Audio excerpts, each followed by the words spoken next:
33장. 므낫세가 왕위에 오를 때 나이가 12세라. 예루살렘에서 55년 동안 다스리며 여호와 보시기에 악을 행하여 여호와께서 이스라엘 자손 앞에서 쫓아내신 이방 사람들의 가정한 일을 본받아 그의 아버지 히스기야가 헐어버린 산당을 다시 세우며 바알들을 위하여 제단을 쌓으며 아세라 목상을 만들며 하늘의 모든 일월 성신을 경배하여 섬기며 여호와께서 전에 이르시기를 내가 내 이름을 예루살렘에 영원히 두리라 하신 여호와의 전에 제단들을 쌓고 또 여호와의 전 두 마당에 하늘의 일월 성신을 위하여 제단들을 쌓고 또 흰놈의 아들 골짜기에서 그의 아들들을 불 가운데로 지나가게 하며 또 점치며 사술과 요술을 행하며 신접한 자와 박수를 신임하여 여호와 보시기에 악을 많이 행하여 여호와를 진노하게 하였으며 또 자기가 만든 아로새긴 목상을 하나님의 전에 세웠더라. 옛적에 하나님이 이 성전에 대하여 다윗과 그의 아들 솔로몬에게 이르시기를 내가 이스라엘 모든 지파 중에서 택한 이 성전과 예루살렘에 내 이름을 영원히 둘지라. 만일 이스라엘 사람이 내가 명령한 일들 곧 모세를 통하여 전한 모든 율법과 율례와 규례를 지켜 행하면 내가 그들의 발로 다시는 그의 조상들에게 정하여 준 땅에서 옮기지 않게 하리라 하셨으나 유다와 예루살렘 주민이 므낫세의 꾀임을 받고 악을 행한 것이 여호와께서 이스라엘 자손 앞에서 멸하신 모든 나라보다 더욱 심하였더라. 여호와께서 므낫세와 그의 백성에게 이르셨으나 그들이 듣지 아니하므로 여호와께서 아수르 왕의 군대 지휘관들이 와서 치게 하시매 그들이 므낫세를 사로잡고 쇠사슬로 결박하여 바벨론으로 끌고 간지라.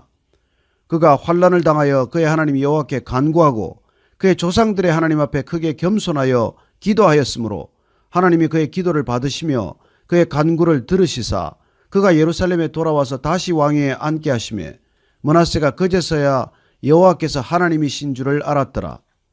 그 후에 다윗성 밖 기혼 서쪽 골짜기 안에 외성을 쌓되 어문 어기까지 이르러 오벨을 둘러 매우 높이 쌓고 또 유다 모든 견고한 성읍에 군대 지휘관을 두며 이방 신들과 여호와의 전의 우상을 제거하며 여호와의 전을 건축한 사내와 예루살렘에 쌓은 모든 제단들을 다 성 밖에 던지고 여호와의 제단을 보수하고 화목제와 감사제를 그 제단 위에 드리고 유다를 명령하여 이스라엘 하나님 여호와를 섬기라 하매 백성이 그의 하나님 여호와께만 제사를 드렸으나 아직도 산닥에서 제사를 드렸더라. 므낫세의 남은 사적과 그가 하나님께 한 기도와 선견자가 이스라엘 하나님 여호와의 이름으로 권한 말씀은 모두 이스라엘 왕들의 행장에 기록되었고 또 그의 기도와 그의 기도를 들으신 것과 그의 모든 죄와 허물과 겸손하기 전에 산당을 세운 것과 아세라 목상과 우상을 세운 것들이 다 호세의 사기에 기록되니라. 므낫세가 그의 열조와 함께 누움에 그의 궁에 장사되고 그의 아들 아몬이 대신하여 왕이 되니라. 아몬이 왕위에 오를 때 나이가 22세라. 예루살렘에서 2년 동안 다스리며 그의 아버지 므낫세의 행함같이 여호와 보시기에 악을 행하여 아몬이 그의 아버지 므낫세가 만든 아로새긴 모든 우상에게 제사하여 섬겼으며 이 아몬이 그의 아버지 므낫세가 스스로 겸손함같이 여호와 앞에서 스스로 겸손하지 아니하고 더욱 범죄하더니 그의 신하가 반역하여 왕을 궁중에서 죽이매 백성들이 아몬 왕을 반역한 사람들을 다 죽이고 그의 아들 요시야를 대신하여 왕으로 삼으니라. 34장. 요시야가 왕위에 오를 때 나이가 8세라. 예루살렘에서 31년 동안 다스리며 여호와 보시기에 정직하게 행하여 그의 조상 다윗의 길로 걸으며 좌우로 치우치지 아니하고 아직도 어렸을 때 곧 왕위에 있은 지 8년에 그의 조상 다윗의 하나님을 비로소 찾고 제12년에 유다와 예루살렘을 비로소 정결하게 하여 그 산당들과 아세라 목상들과 아로새긴 우상들과 부어 만든 우상들을 제거하여 버리매 무리가 왕 앞에서 바알의 제단들을 헐었으며 왕이 또 그 제단 위에 높이 달린 태양상들을 찍고 또 아세라 목상들과 아로새긴 우상들과 부어 만든 우상들을 빻아 가루를 만들어 제사하던 자들의 무덤에 뿌리고 제사장들의 뼈를 제단 위에서 불살라 유다와 예루살렘을 정결하게 하였으며 또 므낫세와 에브라임과 시므온과 납달리까지 사면 황폐한 성읍들에도 그렇게 행하여 제단들을 허물며 아세라 목상들과 아로새긴 우상들을 빻아 가루를 만들며 온 이스라엘 땅에 있는 모든 태양상을 찍고 예루살렘으로 돌아왔더라. 요시야가 왕위에 있은 지 18째 해에 그 땅과 성전을 정결하게 하기를 마치고 그의 하나님 여호와의 전을 수리하리 하여 아살랴의 아들 사반과 시장 마아세야와 서기관 요아하스의 아들 요아를 보낸지라. 그들이 대제사장 힐기야에게 나아가 전에 하나님의 전에 헌금한 돈을 그에게 주니 이 돈은 문을 지키는 레위 사람들이 므낫세와 에브라임과 남아있는 모든 이스라엘 사람과 온 유다와 베냐민과 예루살렘 주민들에게서 거둔 것이라. 그 돈을 여호와의 전 공사를 감독하는 자들의 손에 넘기니 그들이 여호와의 전에 있는 일꾼들에게 주어 그 전을 수리하게 하되 곧 목수들과 건축하는 자들에게 주어 다듬은 돌과 연접하는 나무를 사며 유다 왕들이 헐어버린 성전들을 위하여 들보를 만들게 하며 그 사람들이 성실하게 그 일을 하니라. 그의 감독들은 레위 사람들 곧 므라리 자손 중 야핫과 오바댜요 그핫 자손들 중 스가랴와 무슬람이라. 다 그 일을 감독하고 또 악기에 익숙한 레위 사람들이 함께 하였으며 그들은 또 목덕군을 감독하며 모든 공사 담당자를 감독하고 어떤 레위 사람은 서기와 관리와 문지기가 되었더라. 무리가 여호와의 전에 헌금한 돈을 꺼낼 때에 제사장 hil기야가 모세가 전한 여호와의 율법책을 발견하고 hil기야가 서기관 사반에게 말하여 이르되 내가 여호와의 전에서 율법책을 발견하였노라 하고 hil기야가 그 책을 사반에게 주매 사반이 책을 가지고 왕에게 나가서 복명하여 이르되 왕께서 종들에게 명령하신 것을 종들이 다 준행하였나이다. 또 여호와의 전에서 발견한 돈을 쏟아서 감독자들과 일꾼들에게 주었나이다 하고 서기관 사반이 또 왕에게 아뢰어 이르되 제사장 hil기야가 내게 책을 주더이다 하고 사반이 왕 앞에서 그것을 읽으매 왕이 율법의 말씀을 듣자 곧 자기 옷을 찢더라. 왕이 hil기야와 사반의 아들 아이감과 미가의 아들 압돈과 서기관 사반과 왕의 시종 아사야에게 명령하여 이르되 너희는 가서 나와 및 이스라엘과 유다의 남은 자들을 위하여 이 발견한 책의 말씀에 대하여 여호와께 물으라. 우리 조상들이 여호와의 말씀을 지키지 아니하고 이 책에 기록된 모든 것을 준행하지 아니하였으므로 여호와께서 우리에게 쏟으신 진노가 크도다 하니라. 이에 hil기야와 왕이 보낸 사람들이 여선지자 훌다에게로 나아가니 그는 하스라의 손자 도카스의 아들로서 예복을 관리하는 살룸의 아내라. 예루살렘 둘째고에게 살았더라. 그들이 그에게 이 뜻을 전하매 훌다가 그들에게 이르되 이스라엘의 하나님 여호와께서 이같이 말씀하시기를 너희는 너희를 내게 보낸 사람에게 말하라 하시니라. 여호와께서 이같이 말씀하시기를 내가 이곳과 그 주민에게 재앙을 내리되 곧 유다 왕 앞에서 읽은 책에 기록된 모든 저주대로 하리니 이는 이 백성들이 나를 버리고 다른 신들에게 분향하며 그의 손의 모든 행위로 나의 노여움을 샀음이라. 그러므로 나의 노여움을 이곳에 쏟음에 꺼지지 아니하리라 하셨느니라. 너희를 보내어 여호와께 묻게 한 유다 왕에게는 너희가 이렇게 전하라. 이스라엘의 하나님 여호와께서 이같이 말씀하시기를 내가 들은 말을 의논하건대 내가 이곳과 그 주민을 가리켜 말한 것을 내가 듣고 마음이 연약하여 하나님 앞 곧 내 앞에서 겸손하여 옷을 찢고 통곡하였으므로 나도 내 말을 들었노라 여호와가 말하였느니라. 그러므로 내가 내게 너희 조상들에게 돌아가서 평안히 묘실로 들어가게 하리니 내가 이곳과 그 주민에게 내리는 모든 재앙을 내가 눈으로 보지 못하리라 하셨느니라. 이에 사신들이 왕에게 복명하니라. 왕이 사람을 보내어 유다와 예루살렘의 모든 장로를 불러 모으고 여호와의 전에 올라가매 유다 모든 사람과 예루살렘 주민들과 제사장들과 레위 사람들과 모든 백성이 노소를 막론하고 다 함께 한지라. 왕이 여호와의 전 안에서 발견한 언약책의 모든 말씀을 읽어 무리의 귀에 들려주고 왕이 자기 처소에 서서 여호와 앞에서 언약을 세우되 마음을 다하고 목숨을 다하여 여호와를 순종하고 그의 계명과 법도와 율례를 지켜 이 책에 기록된 언약의 말씀을 이루리라 하고 예루살렘과 베냐민에 있는 자들이 다 여기에 참여하게 하며 예루살렘 주민이 하나님 곧 그의 조상들의 하나님의 언약을 따르니라. 이와 같이 요시야가 이스라엘 자손에게 속한 모든 땅에서 가정한 것들을 다 제거하여 버리고 이스라엘의 모든 사람으로 그들의 하나님 여호와를 섬기게 하였으므로 요시야가 사는 날에 백성이 그들의 조상들의 하나님 여호와께 복종하고 떠나지 아니하였더라. 35장. 요시야가 예루살렘에서 여호와께 유월절을 지켜 첫째 달 14째 날에 유월절 어린 양을 잡으니라. 왕이 제사장들에게 그들의 직분을 맡기고 격려하여 여호와의 전에서 직무를 수행하게 하고 또 여호와 앞에 구별되어서 온 이스라엘을 가르치는 레위 사람에게 이르되 거룩한 궤를 이스라엘 왕 다윗의 아들 솔로몬이 건축한 전 가운데 두고 다시는 너희 어깨에 매지 말고 마땅히 너희의 하나님 여호와와 그의 백성 이스라엘을 섬길 것이라. 너희는 이스라엘 왕 다윗의 글과 다윗의 아들 솔로몬의 글을 준행하여 너희 족속대로 반열을 따라 스스로 준비하고 너희 형제 모든 백성의 족속의 서열대로 또는 레위 족속의 서열대로 성소에 서서 스스로 성결하게 하고 유월절 어린 양을 잡아 너희 형제들을 위하여 준비하되 여호와께서 모세를 통하여 전하신 말씀을 따라 행할지니라. 요시야가 그 모인 모든 일을 위하여 백성들에게 자기의 소유 양떼 중에서 어린 양과 어린 염소 3만 마리와 수소 3천 마리를 내어 유월절 제물로 주매 방백들도 즐거이 희생을 드려 백성과 제사장들과 레위 사람들에게 주었고 하나님의 전을 주장하는 자 힐기야와 스가랴와 여히엘은 제사장들에게 양 2,600마리와 수소 300마리를 유월절 제물로 주었고 또 레위 사람들의 우두머리들 곧 고나냐와 그의 형제 스마야와 느다넬과 또 핫사베와 여일과 요사밧은 양 5,000마리와 수소 500마리를 레위 사람들에게 유월절 제물로 주었더라. 이와 같이 섬길 일이 구비되매 왕의 명령을 따라 제사장들은 그들의 처소에 서고 레위 사람들은 그들의 반열대로 서고 유월절 양을 잡으니 제사장들은 그들의 손에서 피를 받아 뿌리고 또 레위 사람들은 잡은 짐승의 가죽을 벗기고 그 번제물을 옮겨 족속의 서열대로 모든 백성에게 나누어 모세의 책에 기록된 대로 여호와께 드리게 하고 소도 그와 같이 하고 이에 규례대로 유월절 양을 불에 굽고 그 나머지 성물은 솥과 가마와 냄비에 삶아 모든 백성들에게 속히 분배하고 그 후에 자기와 제사장들을 위하여 준비하니 이는 아론의 자손 제사장들이 번제와 기름을 저녁까지 드림으로 레위 사람들이 자기와 아론의 자손 제사장들을 위하여 준비함이더라. 아삽의 자손 노래하는 자들은 다윗과 아삽과 헤만과 왕의 선견자 여두둔이 명령한 대로 자기 처소에 있고 문지기들은 각 문에 있고 그 직무에서 떠날 것이 없었으니 이는 그의 형제 레위 사람들이 그들을 위하여 준비하였음이더라.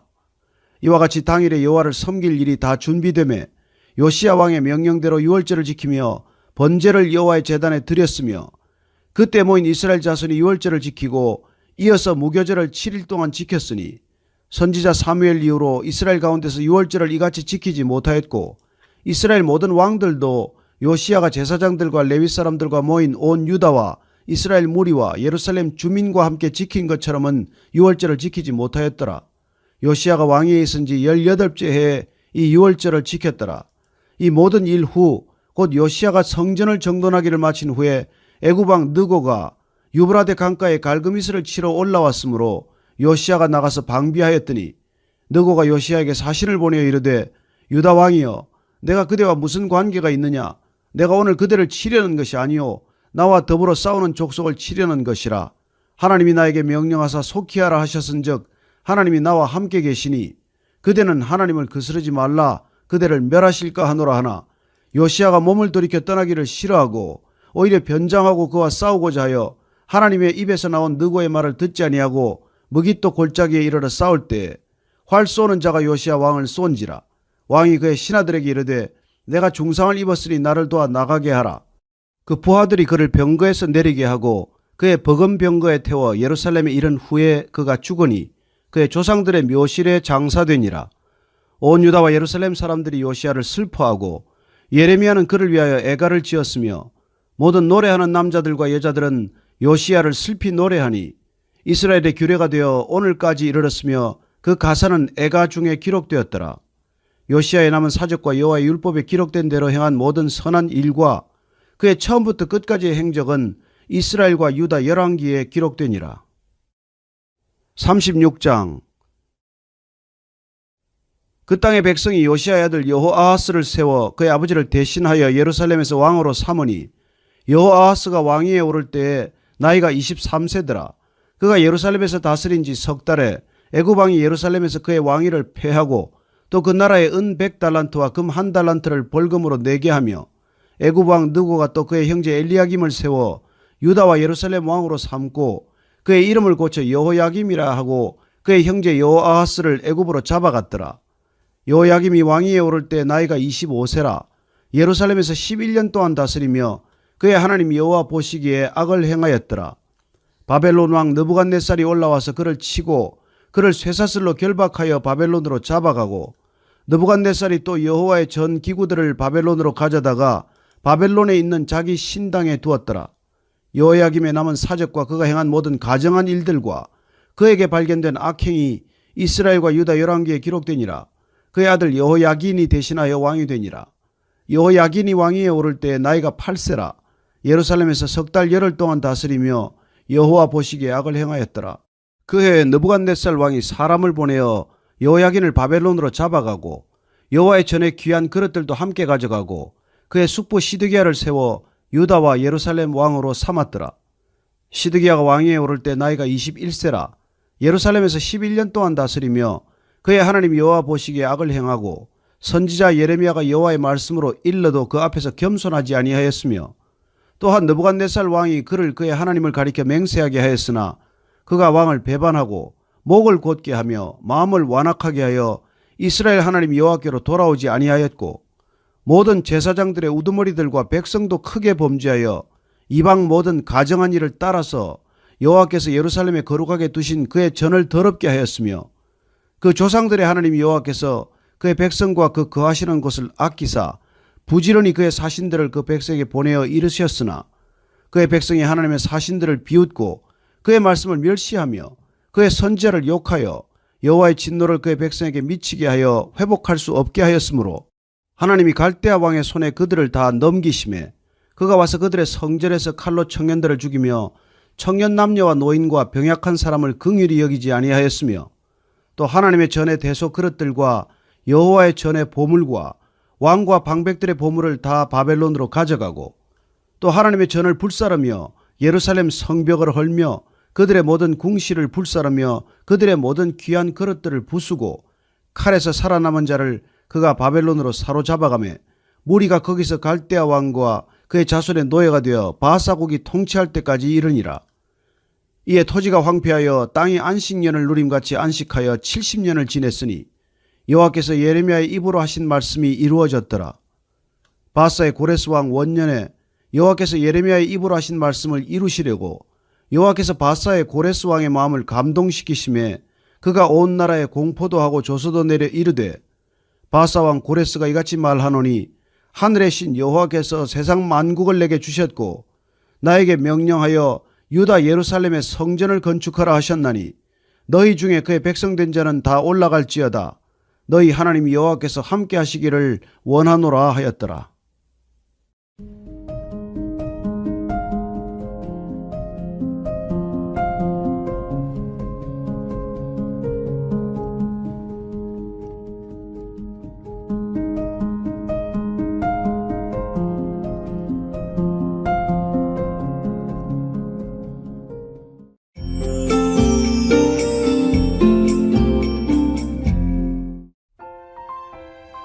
예수 그리스도를 믿는 것으로만 의롭다함, 곧 구원을 받습니다.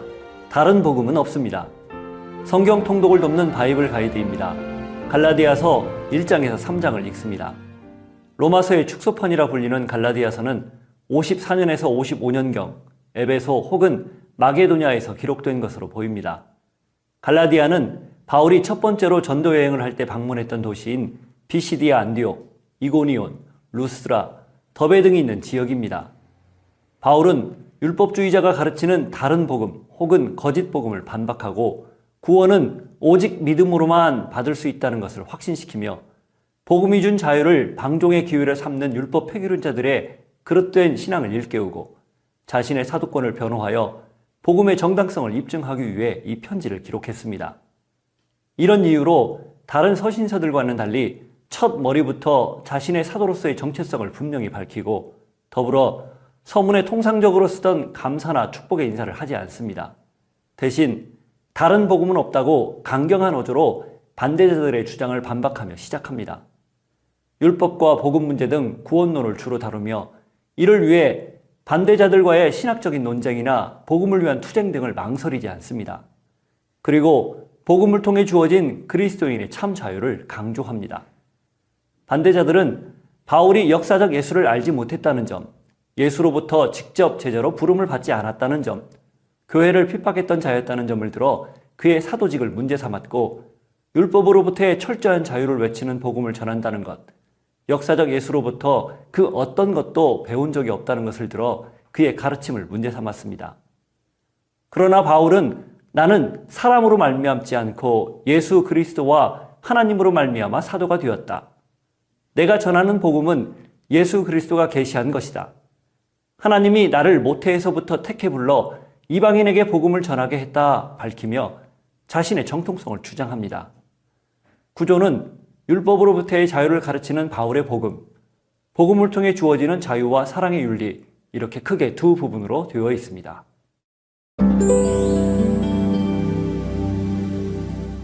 바울이 갈라디아로부터 전해 들은 것에 따르면 그가 전한 복음인 오직 믿음으로 의롭게 된다는 가르침이 반대자들의 다른 복음으로 훼손되고 있었습니다. 이들은 바울의 사도권과 그가 전한 복음을 문제 삼아 율법을 지켜야 한다 가르쳤습니다. 몹시 격앙된 바울이 첫머리부터 자신의 사도권의 근원을 밝히는 이유입니다. 사람들에게서 난 것도 아니요 사람으로 말미암은 것도 아니요 오직 예수 그리스도와 그를 죽은 자 가운데서 살리신 하나님 아버지로 말미암아 사도된 바울은 이어 여느 편지 형식과 달리 단도직입으로 할 말을 합니다. 그리스도의 은혜로 너희를 부르신 이를 이같이 속히 떠나 다른 복음을 따르는 것을 내가 이상하게 여기노라. 다른 복음은 없나니 다만 어떤 사람들이 너희를 교란하여 그리스도의 복음을 변하게 하려 함이라. 바울의 반대자들은 갈라디아 사람들에게 하나님 앞에서 구원을 얻기 위해서는 할례를 받고 모든 율법을 지키는 것이 필요하다는 다른 복음을 전했습니다. 바울의 말이 더 강경하게 전개됩니다. 그러나 우리나 혹은 하늘로부터 온 천사라도 우리가 너희에게 전한 복음 외에 다른 복음을 전하면 저주를 받을지어다. 우리가 전에 말하였거니와 내가 지금 다시 말하노니 만일 누구든지 너희가 받은 것 외에 다른 복음을 전하면 저주를 받을지어다. 바울이 이렇게까지 격하게 표현하는 건 자신이 전한 복음이 예수 그리스도로부터 직접 받은 것이기 때문입니다. 그러면서 자신의 과거 이력과 사도가 된 경위를 솔직하게 이야기합니다. 내가 과거 유대교에 지나치게 빠져 있을 때 하나님이 나를 어머니의 태에서 택정해 이방의 그리스도를 전하는 사명을 주셨다. 먼저 사도가 된 사람들을 만나는 대신 아라비아로 갔다가 다메섹으로 올라갔다. 3년 후 예루살렘에 올라가 게바를 만나 15일을 머물 때 주의 형제 야고보 외엔 만난 사람이 없다. 후에 길리기아로 갔다. 교회는 나를 얼굴로 알지 못하고 다만 교회를 박해하던 자가 지금은 전에 멸하려던 그 믿음을 전한다는 소식을 듣고 하나님께 영광을 돌렸다. 바울이 전하는 복음의 정통성이 사람에게 받은 것도 배운 것도 아니라는 오직 그리스도로부터 배운 것이란 사실을 강조해 스스로를 변호하는 것입니다.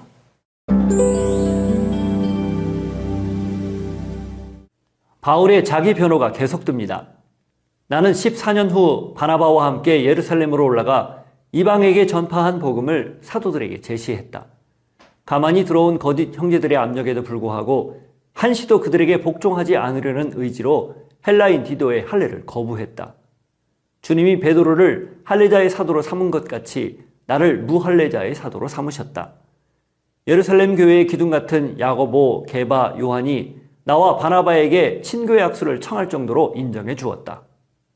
참고로 2절부터 4절을 통해 디도가 할례받을 필요가 없다는 것에 유력한 자들인 야고보, 베드로, 요한이 합의한 것을 알 수 있습니다. 바울은 이방인 그리스도인에게 할례를 강요하는 것은 그리스도가 준 자유를 배반하는 종으로 삼는 행위라 간주했습니다. 바울이 베드로와 있었던 일을 말합니다. 게바가 안디옥에서 이방인들과 함께 식사하다가 야고보에게서 온 자들이 이르렀을 때 그들을 두려워해 자리를 뜨자 다른 유대인들과 바나바까지 동조했던 사건입니다. 유대주의자들은 할례, 음식 정결법, 특별한 날들에 대한 절기 등을 지켜야 한다고 주장하는 걸 알고 있던 베드로가 그들의 비판이 두려워 피한 것입니다. 그때 바울은 모든 사람 앞에서 게바를 책망했습니다. 내가 유대인으로서 이방인을 따르고 유대인답게 살지 아니하면서 어찌하여 억지로 이방인을 유대인답게 살게 하려느냐. 복음의 진리를 왜곡시키지 않으려는 바울의 의지와 열정입니다.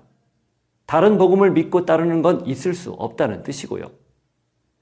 이제 바울이 복음의 핵심을 써 내려갑니다. 사람이 의롭게 되는 것은 율법의 행위로 말미암음이 아니요 오직 예수 그리스도를 믿음으로 말미암는 줄 알므로 우리도 그리스도 예수를 믿나니 이는 우리가 율법의 행위로서가 아니고 그리스도를 믿음으로써 의롭다함을 얻으려 함이라. 율법의 행위로서는 의롭다함을 얻을 육체가 없느니라. 더 이상 율법주의자들이 주장하는 할례와 음식 정결법, 절기법에 매일 필요가 없다는 뜻입니다. 의롭다함은 율법의 행위로는 얻을 수 없습니다. 오직 믿음으로만 얻을 수 있습니다. 이제 모두는 율법에 대해 죽은 자입니다. 대신 그 안에 그리스도가 살아있는 자입니다. 내가 율법으로 말미암아 율법에 대하여 죽었나니 이는 하나님에 대하여 살려 함이라. 내가 그리스도와 함께 십자가에 못 박혔나니 그런즉 이제는 내가 사는 것이 아니요 오직 내 안에 그리스도께서 사시는 것이라. 이제 내가 육체 가운데 사는 것은 나를 사랑하사 나를 위하여 자기 자신을 버리신 하나님의 아들을 믿는 믿음 안에서 사는 것이라.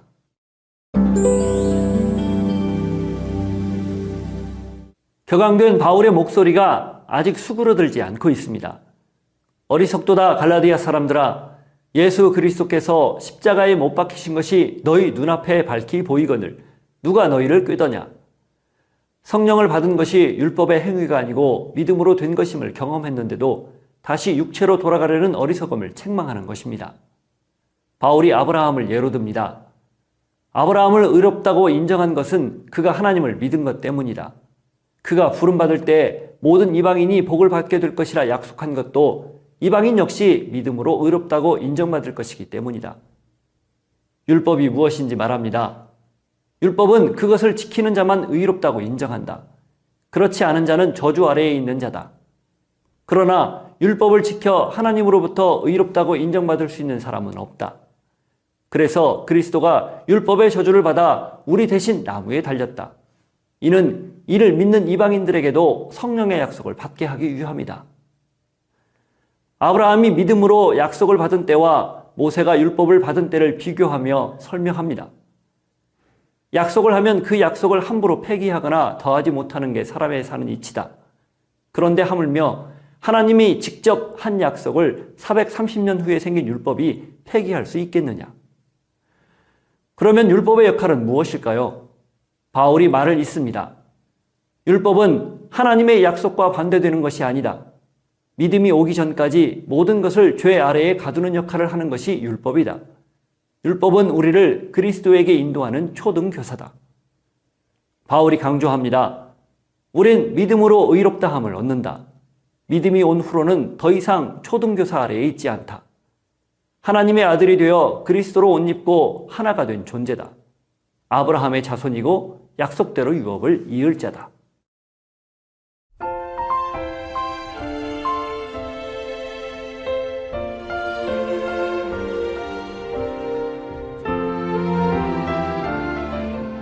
위패 감별사들은 하루 종일 진패만 만지작거리고 연구합니다. 진짜만 알면 가짜를 구별해내는데 어렵지 않으니까요. 진짜를 맛보고 경험했는데 자꾸 다른 것에 관심이 간다면 그건 아직 진짜를 맛보지 못했거나 맛본 후에 점점 무뎌져서입니다. 바울이 피를 토하듯 갈라디아 교회를 향해 다른 복음은 없다 외친 것은 그들이 진리를 떠나 거짓을 따르기 때문입니다. 성령으로 시작했다가 육체로 마치려 하기 때문이고요. 신앙은 하나만 택하는 것입니다. 유일한 하나님만 섬기는 것이고 길, 진리, 생명인 그리스도만 믿는 것이며 오직 믿음으로만 구원받는다는 걸 인정하는 것입니다. 다른 복음은 없습니다. 다른 길도 없습니다. 오직 마음을 새롭게 해 하나님만 온전히 따르는 모두가 되기를 주님의 이름으로 축복합니다.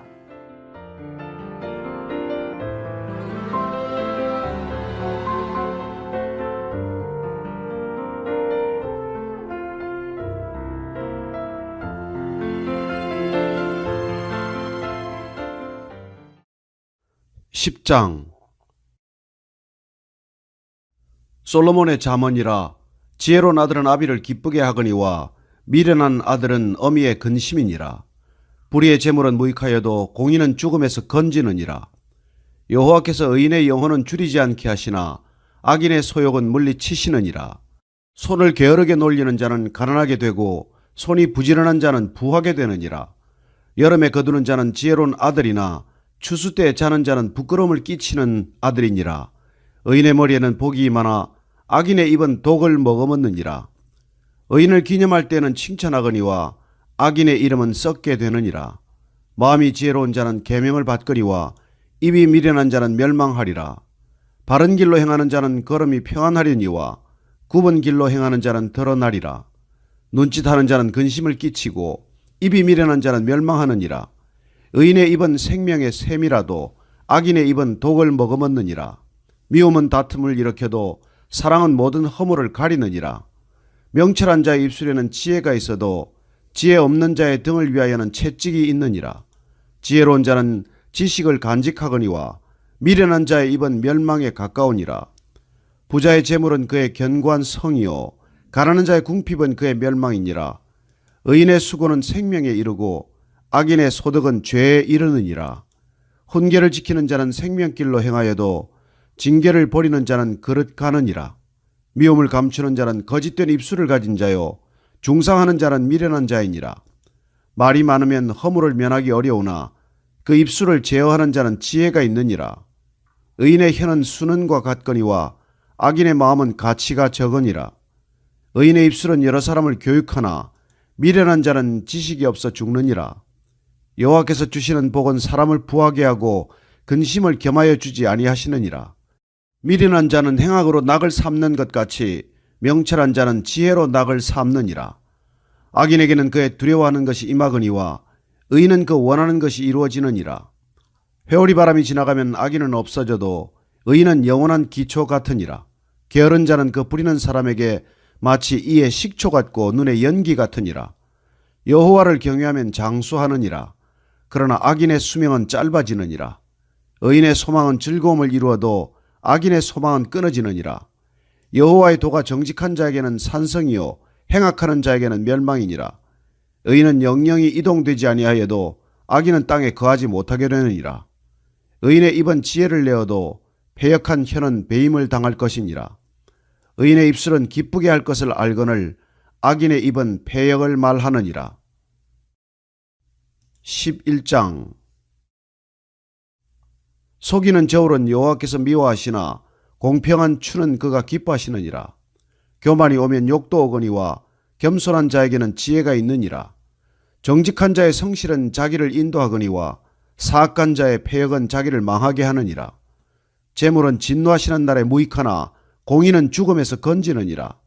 완전한 자의 공의는 자기의 길을 곧게 하려니와 악한 자는 자기의 악으로 말미암아 넘어지리라.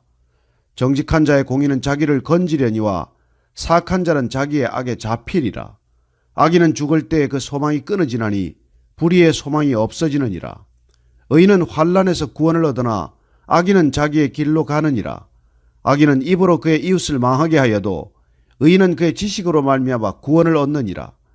의인이 형통하면 성읍이 즐거워하고 악인이 패망하면 기뻐 외치느니라. 성읍은 정직한 자의 축복으로 인하여 진흥하고 악한 자의 입으로 말미암아 무너지느니라. 지혜 없는 자는 그의 이웃을 멸시하나 명철한 자는 잠잠하느니라.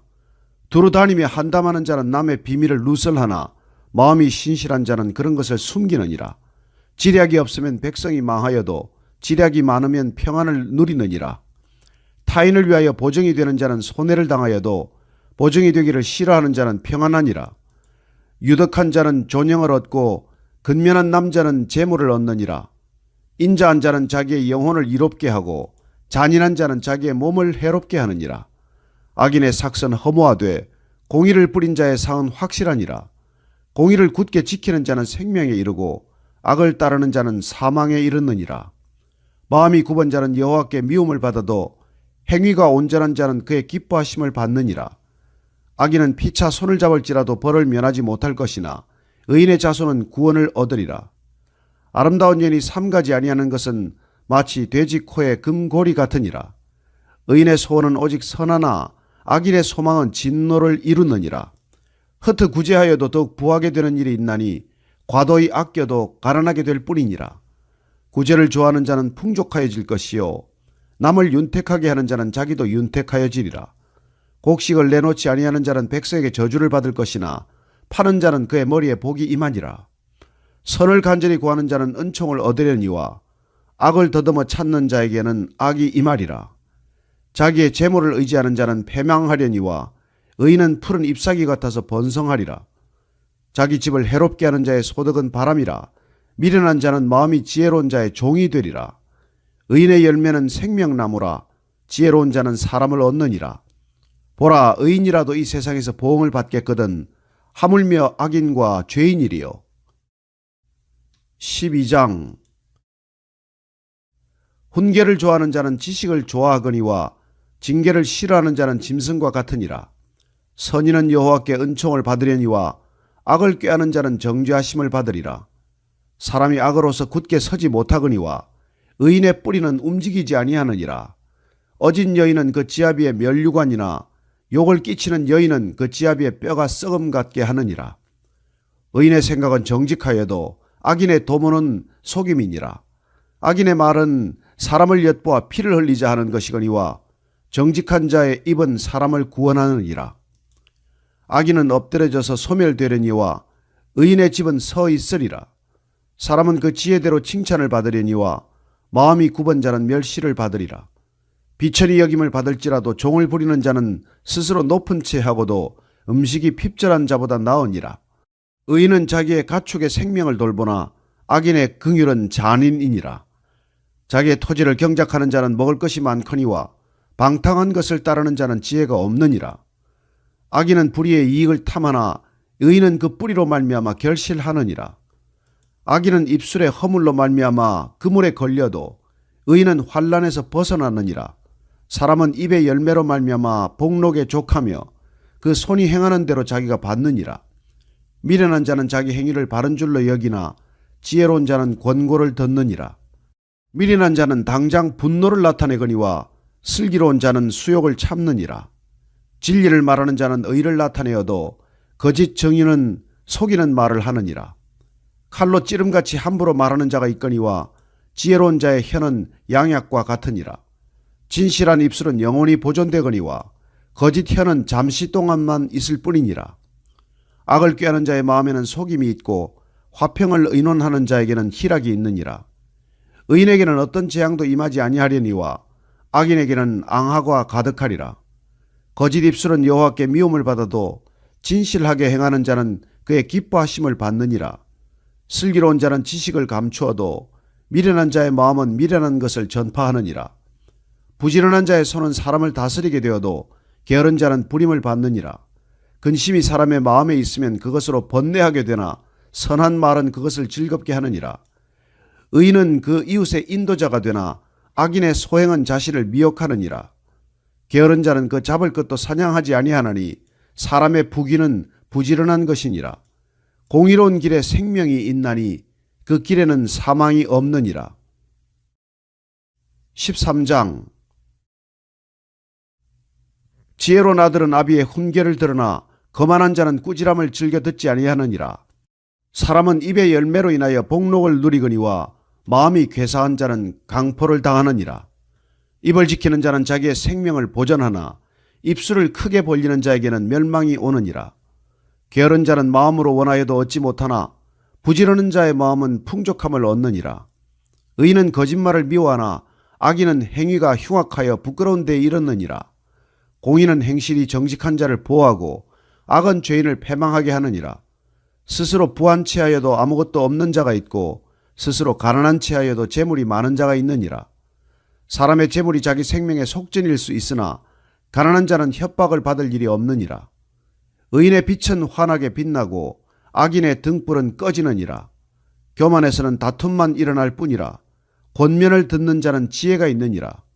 망령되이 얻은 재물은 줄어가고 손으로 모은 것은 늘어가느니라. 소망이 더디 이루어지면 그것이 마음을 상하게 하거니와 소원이 이루어지는 것은 곧 생명나무니라. 말씀을 멸시하는 자는 자기에게 패망을 이루고 계명을 두려워하는 자는 상을 받느니라. 지혜 있는 자의 교훈은 생명의 샘이니 사망의 그물에서 벗어나게 하느니라. 선한 지혜는 은혜를 베푸나 사악한 자의 길은 허반이라. 무릇 슬기로운 자는 지식으로 행하거니와 미련한 자는 자기의 미련한 것을 나타내느니라. 악한 사자는 재앙에 빠져도 충성된 사신은 양약이 되느니라. 훈계를 저버리는 자에게는 궁핍과 수욕이 이르거니와 경계를 받는 자는 존영을 받느니라. 소원을 성취하면 마음에 달아도 미련한 자는 악에서 떠나기를 싫어하느니라. 지혜로운 자와 동행하면 지혜를 얻고 미련한 자와 사귀면 해를 받느니라. 재앙은 죄인을 따르고 선한 보응은 의인에게 이르느니라. 선인은 그 산업을 자자 손손에게 끼쳐도 죄인의 재물은 의인을 위하여 쌓이느니라. 가난한 자는 밭을 경작함으로 양식이 많아지거니와 불의로 말미암아 가산을 탕진하는 자가 있느니라. 매를 아끼는 자는 그의 자식을 미워함이라. 자식을 사랑하는 자는 근실히 징계하느니라. 의인은 포식하여도 악인의 배는 줄이느니라. 14장. 지혜로운 여인은 자기 집을 세우되 미련한 여인은 자기 손으로 그것을 허느니라. 정직하게 행하는 자는 여호와를 경외하여도 패역하게 행하는 자는 여호와를 경멸하느니라. 미련한 자는 교만하여 입으로 매를 자청하고 지혜로운 자의 입술은 자기를 보전하느니라. 소가 없으면 구유는 깨끗하려니와 소의 힘으로 얻는 것이 많으니라. 신실한 증인은 거짓말을 아니하여도 거짓 정인은 거짓말을 뱉느니라. 거만한 자는 지혜를 구하여도 얻지 못하거니와 명철한 자는 지식 얻기가 쉬우니라. 너는 미련한 자의 앞을 떠나라. 그 입술에 지식 있음을 보지 못함이니라. 슬기로운 자의 지혜는 자기의 길을 아는 것이라도 미련한 자의 어리석음은 속이는 것이니라. 미련한 자는 죄를 심상히 여겨도 정직한 자 중에는 은혜가 있느니라. 마음의 고통은 자기가 알고 마음의 즐거움은 타인이 참여하지 못하느니라. 악한 자의 집은 망하겠고 정직한 자의 장막은 흥하리라. 어떤 길은 사람이 보기에 바르나 필경은 사망의 길이니라. 웃을 때에도 마음에 슬픔이 있고 즐거움의 끝에도 근심이 있느니라. 마음이 굽은 자는 자기의 행위로 보응이 가득하겠고 선한 사람도 자기의 행위로 그러하리라. 어리석은 자는 온갖 말을 믿으나 슬기로운 자는 자기의 행동을 삼가느니라.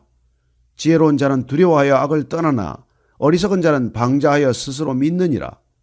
노하기를 속히 하는 자는 어리석은 일을 행하고 악한 계교를 꾀하는 자는 미움을 받느니라. 어리석은 자는 어리석음으로 기업을 삼아도 슬기로운 자는 지식으로 면류관을 삼느니라. 악인은 선인 앞에 엎드리고 불의한 자는 의인의 문에 엎드리느니라. 가난한 자는 이웃에게도 미움을 받게 되나 부유한 자는 친구가 많으니라. 이웃을 업신 여기는 자는 죄를 범하는 자요 빈곤한 자를 불쌍히 여기는 자는 복이 있는 자니라. 악을 도모하는 자는 잘못 가는 것이 아니냐. 선을 도모하는 자에게는 인자와 진리가 있으리라. 모든 수고에는 이익이 있어도 입술의 말은 궁핍을 이룰 뿐이니라. 지혜로운 자의 재물은 그의 면류관이요 미련한 자의 소유는 다만 미련한 것이니라. 진실한 증인은 사람의 생명을 구원하여도 거짓말을 뱉는 사람은 속이느니라. 여호와를 경외하는 자에게는 견고한 의뢰가 있나니 그 자녀들에게 피난처가 있으리라. 여호와를 경외하는 것은 생명의 셈이니 사망의 그물에서 벗어나게 하느니라. 백성이 많은 것은 왕의 영광이요 백성이 적은 것은 주권자의 패망이니라. 노하기를 더디하는 자는 크게 명철하여도 마음이 조급한 자는 어리석음을 나타내느니라. 평온한 마음은 육신의 생명이나 시기는 뼈를 썩게 하느니라. 가난한 사람을 학대하는 자는 그를 지으신 이를 멸시하는 자요 궁핍한 사람을 불쌍히 여기는 자는 주를 공경하는 자니라. 악인은 그의 환난에 엎드려져도 의인은 그의 죽음에도 소망이 있느니라. 지혜는 명철한 자의 마음에 머물거니와 미련한 자의 속에 있는 것은 나타나느니라. 공의는 나라를 영화롭게 하고 죄는 백성을 욕되게 하느니라. 슬기롭게 행하는 신하는 왕에게 은총을 입고 욕을 끼치는 신하는 그의 진노를 당하느니라.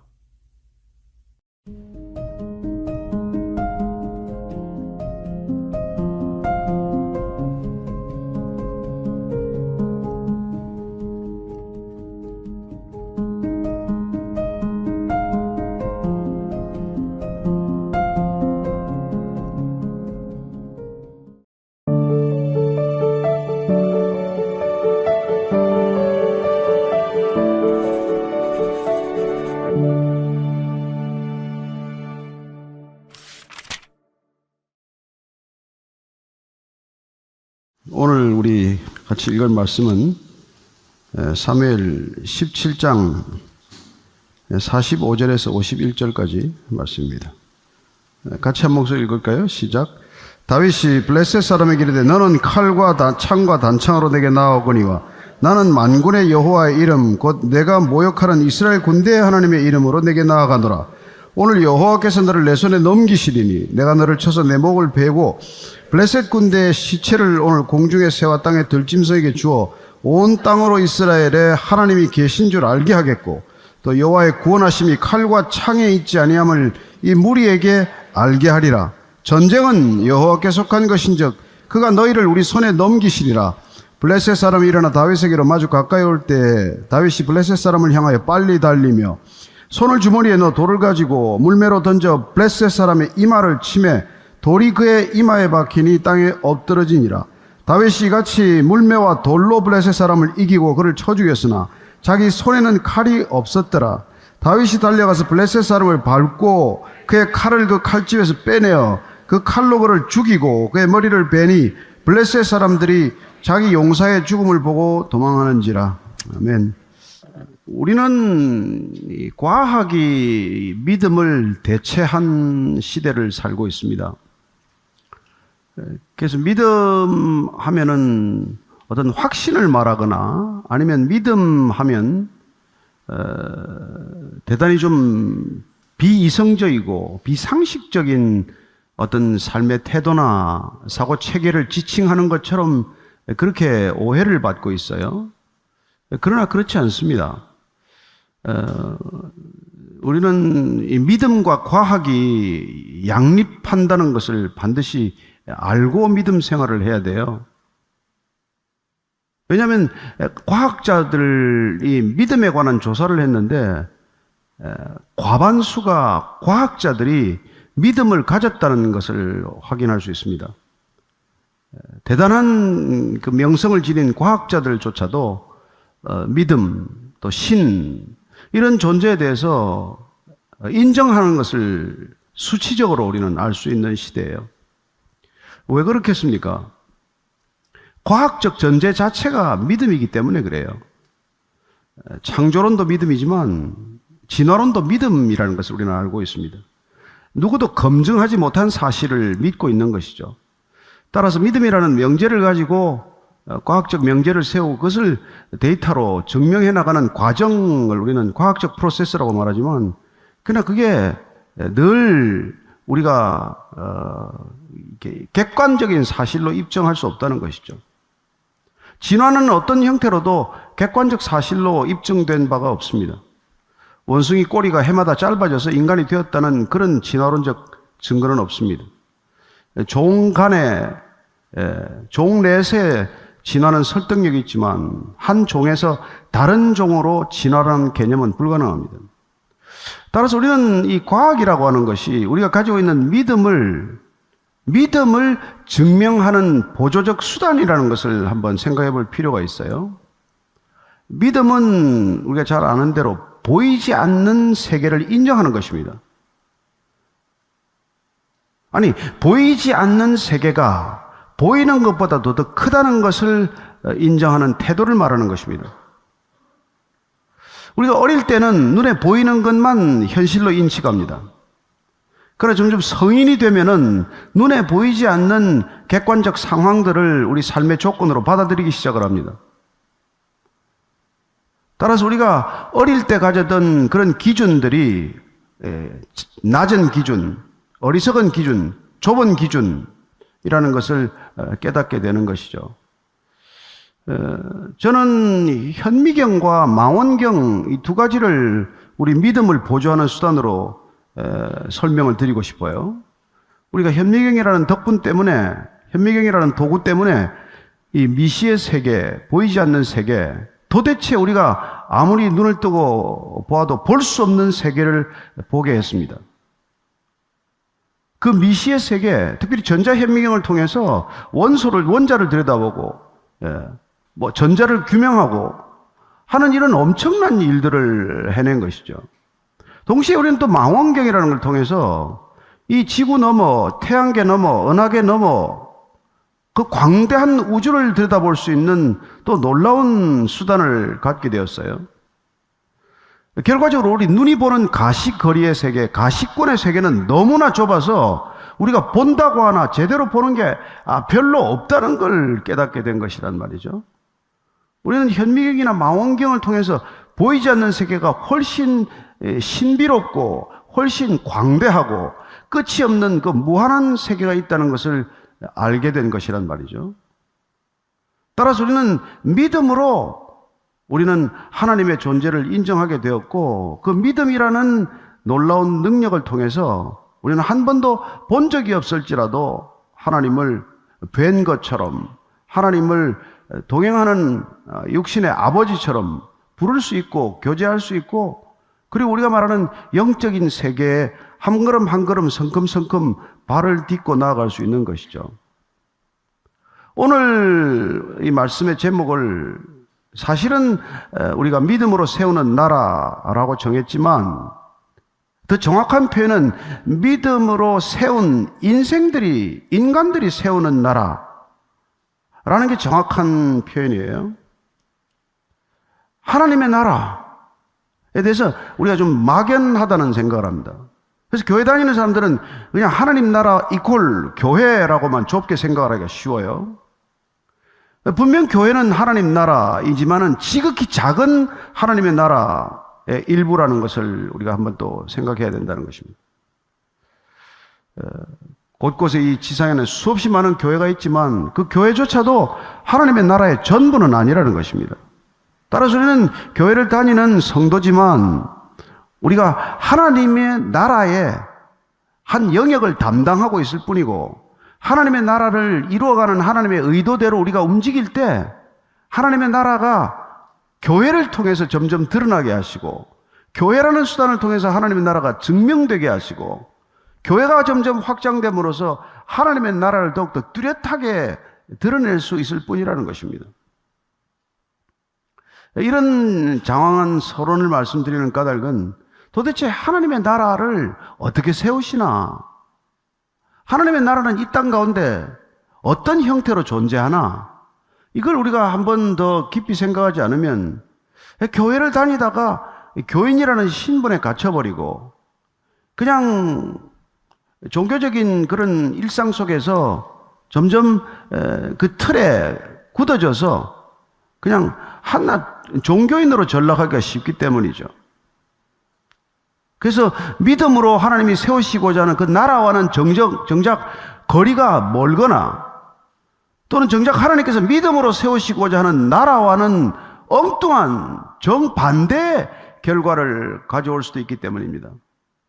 따라서 우리가 예수 그리스도께서 이 땅에 오셔서 하나님의 나라를 세운다고 굳게 믿었던 하나님의 종들이 얼마나 하나님의 나라에 반하는 삶을 살았는지, 하나님의 나라와는 얼마나 상관없는 그런 인생을 살고 있었는지를 우리에게 드러내 보여주신 것이죠. 믿음으로 이루어야 될 하나님의 나라가 정말 그 율법에 갇혀버린 답답한 종교인의 삶으로 몰아넣어서 진리 안에서 자유하는 삶은커녕 율법에 그냥 묶인 채로 묶여서 숨쉬기조차 힘들어버린 그런 이 쪼그라든 인생을 만들었기 때문에 예수님께서는 격분하셔서 이 저주받아 마땅한 인간들이라고 말씀하게 되신 것이란 말이죠. 자칫하면 오늘도 저 같은 목회자들이 여러분들의 삶을 정말 하나님이 의도하는 대로가 아니라 그 목사들이 의도하는 삶의 테두리 속에 여러분을 자꾸 가두어서 어떤 틀에 박힌 종교인의 모습으로 이끌어간다면 동일하게 저희들 또한 그런 주님으로부터 비난을 받거나 저주를 받을 인간이 된다는 것이죠. 자칫 잘못하면은 우리 같은 사람들 때문에 여러분들이 천국에 못 가고, 우리는 물론 천국 문고리를 잡고 여러분들 못 들어가게 하고, 그래서 그냥 다 못 가는 그런 어이없는 종교 집단을 만들 수 있단 말이에요. 우리는 굳이 사교 집단이나 이단 집단이나 컬트나 이런 쪽에 대해서 경계심을 갖지만은 정작 우리는 어떤 모습의 믿음을 가지고 하나님의 나라를 정말 이루어가고 있는가, 이걸 여러분 깊이 생각하지 않으면 정말 어디로 끌려가는지를 모르고 끌려가다가 그냥 영원한 미아가 되어버리는 그런 결과를 맞게 된다는 것이죠. 그래서 우리가 하나님 나라에 좀 더 집중을 하게 되면은, 여러분, 하나님 나라는 이 세상 나라를 포괄하고도 훨씬 뛰어넘는 나라라는 것을 명심해야 합니다. 이 세상 나라는 정말 하나님이 다스리는 총체적인 이 우주적 이 어떤 존재 양식에 비하면 정말 점과도 같은 것이죠. 여러분, 은하계 자체가 점에 불과해요. 그 은하계 안에 태양계라는 건 또 얼마나 작습니까? 그 가운데 지구는 얼마나 작습니까? 그리고 저와 여러분들은 얼마나 미세한 존재입니까?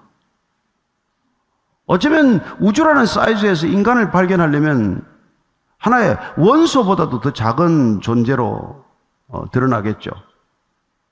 그래서 우리가 하나님을 왜 아는 것이 중요하냐? 하나님이 누군지를 아는 게 왜 중요하냐? 그건 인간의 진정한 가치를 알기 위한 것이고, 인간이라는 어떤 존재인지를 아는 것은 하나님을 통해서만이 우리가 그 모양과 형상을 알 수 있기 때문에.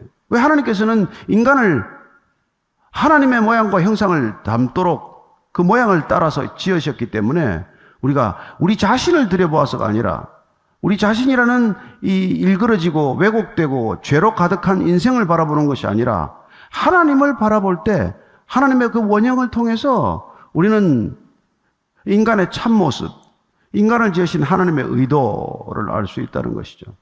오늘 다윗이라는 한 사람을 통해서 우리가 알 수 있는 것은 왜 다윗이 하나님의 나라를 대변할 수 있는 하나님께서 기쁘게 그를 이스라엘의 왕으로 세우셨는지를 우리가 보게 되는 대목이죠. 교회를 다니든 안 나오든 어린이 주일학교를 다녔건 안 다녔건 또 성경을 몇 번 읽었건 이 다윗과 골리앗의 얘기를 누가 모르겠습니까? 그런데 왜 이 얘기가 이렇게 회자되고 왜 다윗이 이 사건을 통해서 그가 하나님께서 기쁘게 쓰시는 그런 믿음의 사람으로 세워졌느냐?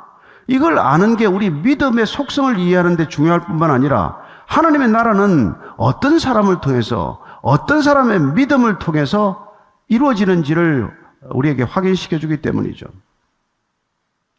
그런 골리앗을 상대할 때 불과 16, 7세 정도 나이로 보면 아마 될 거예요. 아무리 많이 봐도 18세를 넘지는 않을 겁니다. 그런데 골리앗이라고 하는 그 장수한 사람 때문에 사울 왕이 이끄는 이스라엘 군대 전체가 얼어붙어 버렸어요. 날마다 골리앗이 조롱을 해도 누구 하나 맞서는 사람이 없었단 말이죠. 왕부터 이스라엘의 전군 가운데 누구도 골리앗을 맞상대할 사람이 없었는데 이 아버지 이새의 심부름을 가지고 전장에 형들 그 보급품을 가지고 왔던 다윗이 그 현장을 보고 격분한 거란 말이에요. 어떻게 이스라엘이 모욕을 당하는데 하나님이 조롱을 당하는데 누구도 저 골리앗을 맞상대하지 않나? 그런 하나님 생각으로 가득했기 때문에 분노했고 하나님 생각으로 가득했기 때문에 골리앗이 작아 보인 거예요. 여러분, 골리앗은 거의 3m 가까운 사람이에요. 그러니까 골리앗을 눈에 보이는 대로 있는 그대로 본 사람은 누구도 그 앞에 마주 설 수 없는 사람이 된 것이죠. 그러나 다윗은 믿음의 눈으로 그걸 바라볼 때, 우리가 믿음의 눈으로 바라본다, 이건 뭡니까? 하나님의 관점으로 바라본다, 이게 무슨 뜻이에요? 이건 보이는 것을 실제 전부로 보지 않는다는 뜻이란 말이에요. 그러니까 이 다윗은 지금 골리앗이 3m나 되는 거인으로 보이지 않고 무한하신 하나님을 조롱하는 한낱 먼지만도 못한 인간으로 본 거란 말이에요. 믿음은 이런 관점을 갖는 거예요. 저나 여러분이 믿음의 관점을 가졌다, 하나님의 관점을 가지고 있다, 하나님의 시선으로 바라본다, 이건 정말 자칫하면 말장난에 불과하지 실제로 하나님을 우리가 경험하지 못하면 이 말이 무슨 말인지조차 알 수 없게 되는 것이죠. 그런데 이 다윗이 골리앗을 보고 맞상대하겠다고 사울왕에게 얘기를 합니다. 사울왕이 어이가 없어서 그럼 내 갑옷이라도 입고 나가라. 근데 맞습니까? 하나도 안 맞아요. 사울도 큰 사람이에요. 그 덩치가. 그건 이걸 다 버리고 골리앗을 상대하기 위해서 내가 가지고 있는 물맷돌이면 충분하다는 믿음을 가지고, 근데 그는 그 믿음에 이르기까지 그럼 어떻게 살았을까요? 하나님을 경험한 경험이 있단 말이에요. 그는 양을 칠 때 맹수들로부터 하나님께서 자기의 양떼를 지켜주신 믿음으로 살아왔던 경험이 있는 사람이에요. 여러분, 나이가 어려도 믿음의 경험이 있는 사람이 있고 60년, 80년을 살아도 믿음의 삶이 없는 사람이 있단 말이에요.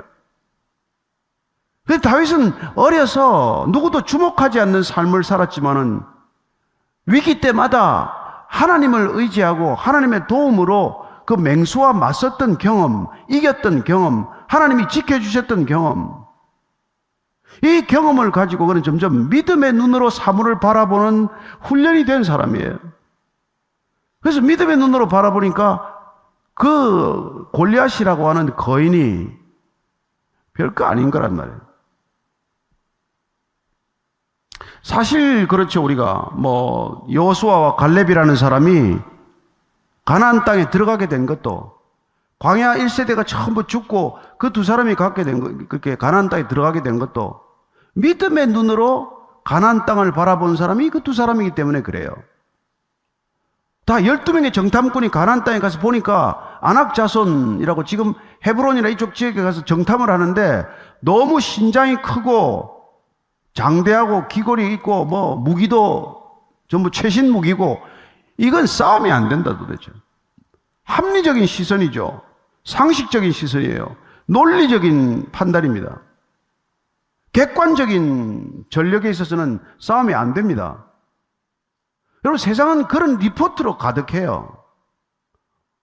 여러분들이 어떤 유명한 애널리스트를 통해서 어떤 분석표를 받아본다 하더라도 그런 객관적인 지표, 숫자, 그런 것들로 가득한 페이퍼를 손에 쥐는 것이죠.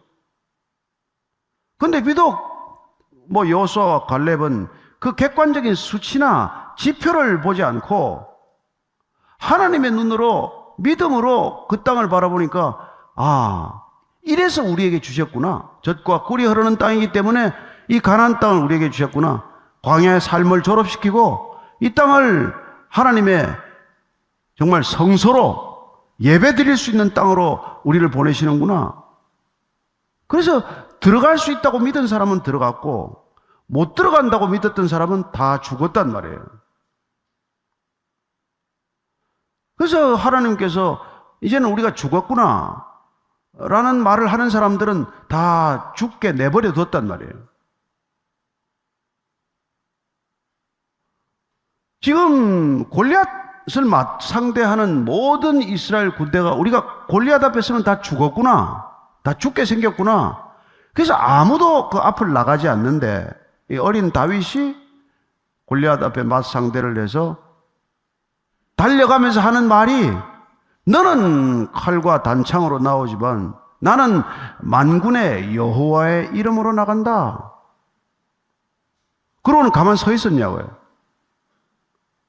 자기가 가지고 있는 물맷돌을 가지고 정확히 골리앗의 허점이 어디 있나, 골리앗의 빈점이 어디 있나, 전신으로 무장을 했지만 딱 한 군데 빈 허점이 어딘가, 그걸 한눈에 파악을 하고 물맷돌로 수만 번, 수십만 번 던졌을 그 물맷돌로 이미 아웃라이어가 된 그 물맷돌이라는 수단으로 정확하게 골리앗의 단 한 군데 허점, 그 빈 곳을 맞춰서 즉사시킨단 말이에요. 물론 이후로의 얘기는 우리가 다 알고 있습니다. 주일 설교를 통해서 다 들었고. 중요한 것은 뭡니까? 하나님께서 믿음으로 달려가는 다윗을 결국은 이스라엘의 지도자로 삼으셨고, 믿음의 지도자인 다윗을 먼저 세워서 하나님의 나라를 세우시게 된다는 것입니다.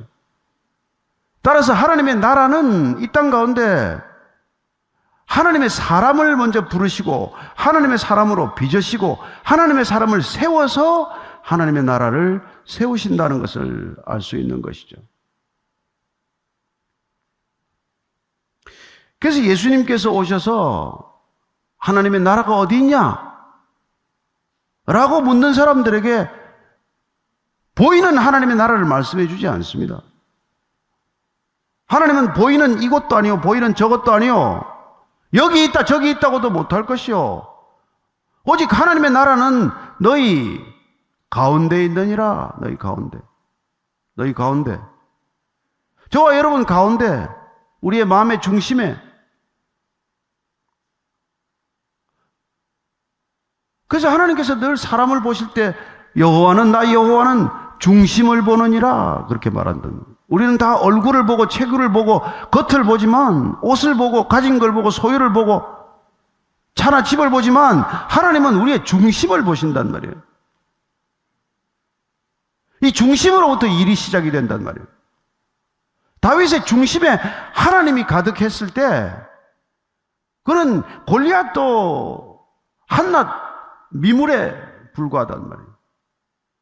저깟 인간을 왜 우리가 내버려 둬야 되냐? 그는 칼도 없어요. 심지어 칼은 골리앗 칼을 빼앗아 가지고, 골리앗 칼을 가지고 골리앗의 목을 자르는 것을 보게 됩니다. 정작 골리앗을 쓰러뜨린 건 무기가 아니라 자기가 가지고 있는 물맷돌이요. 여러분들이나 저나 지금 이제 믿음의 여행을 떠난 지가 몇 년째 되시는지 모르겠어요. 각자가 믿음의 시간들이 있고 믿음의 여정이 있고 가는 믿음의 길이 있겠죠. 그러나 우리가 동일하게 이 믿음의 길을 갈 때 가장 먼저 우리가 점검해야 할 것은 우리의 보폭도 아니요, 우리가 가지고 있는 무슨 재능도 아니요, 우리의 하나님이 우리를 보시고 계신 우리의 중심이, 우리 마음의 중심이 어떤 상황인지를 보고 계신단 말이에요. 날마다 우리가 점검해야 될 것은 이 중심으로부터 우리의 신앙이 시작이 되어야 한다는 것입니다. 우리의 어떤 행동에 앞서서, 어떤 결정에 앞서서, 어떤 결과에 앞서서 우리의 이 중심은 어디를 향해 있습니까? 무엇 때문입니까? 따라서 신앙은 우리의 동기를 점검하는 삶이에요. 무엇 때문에 일을 하십니까?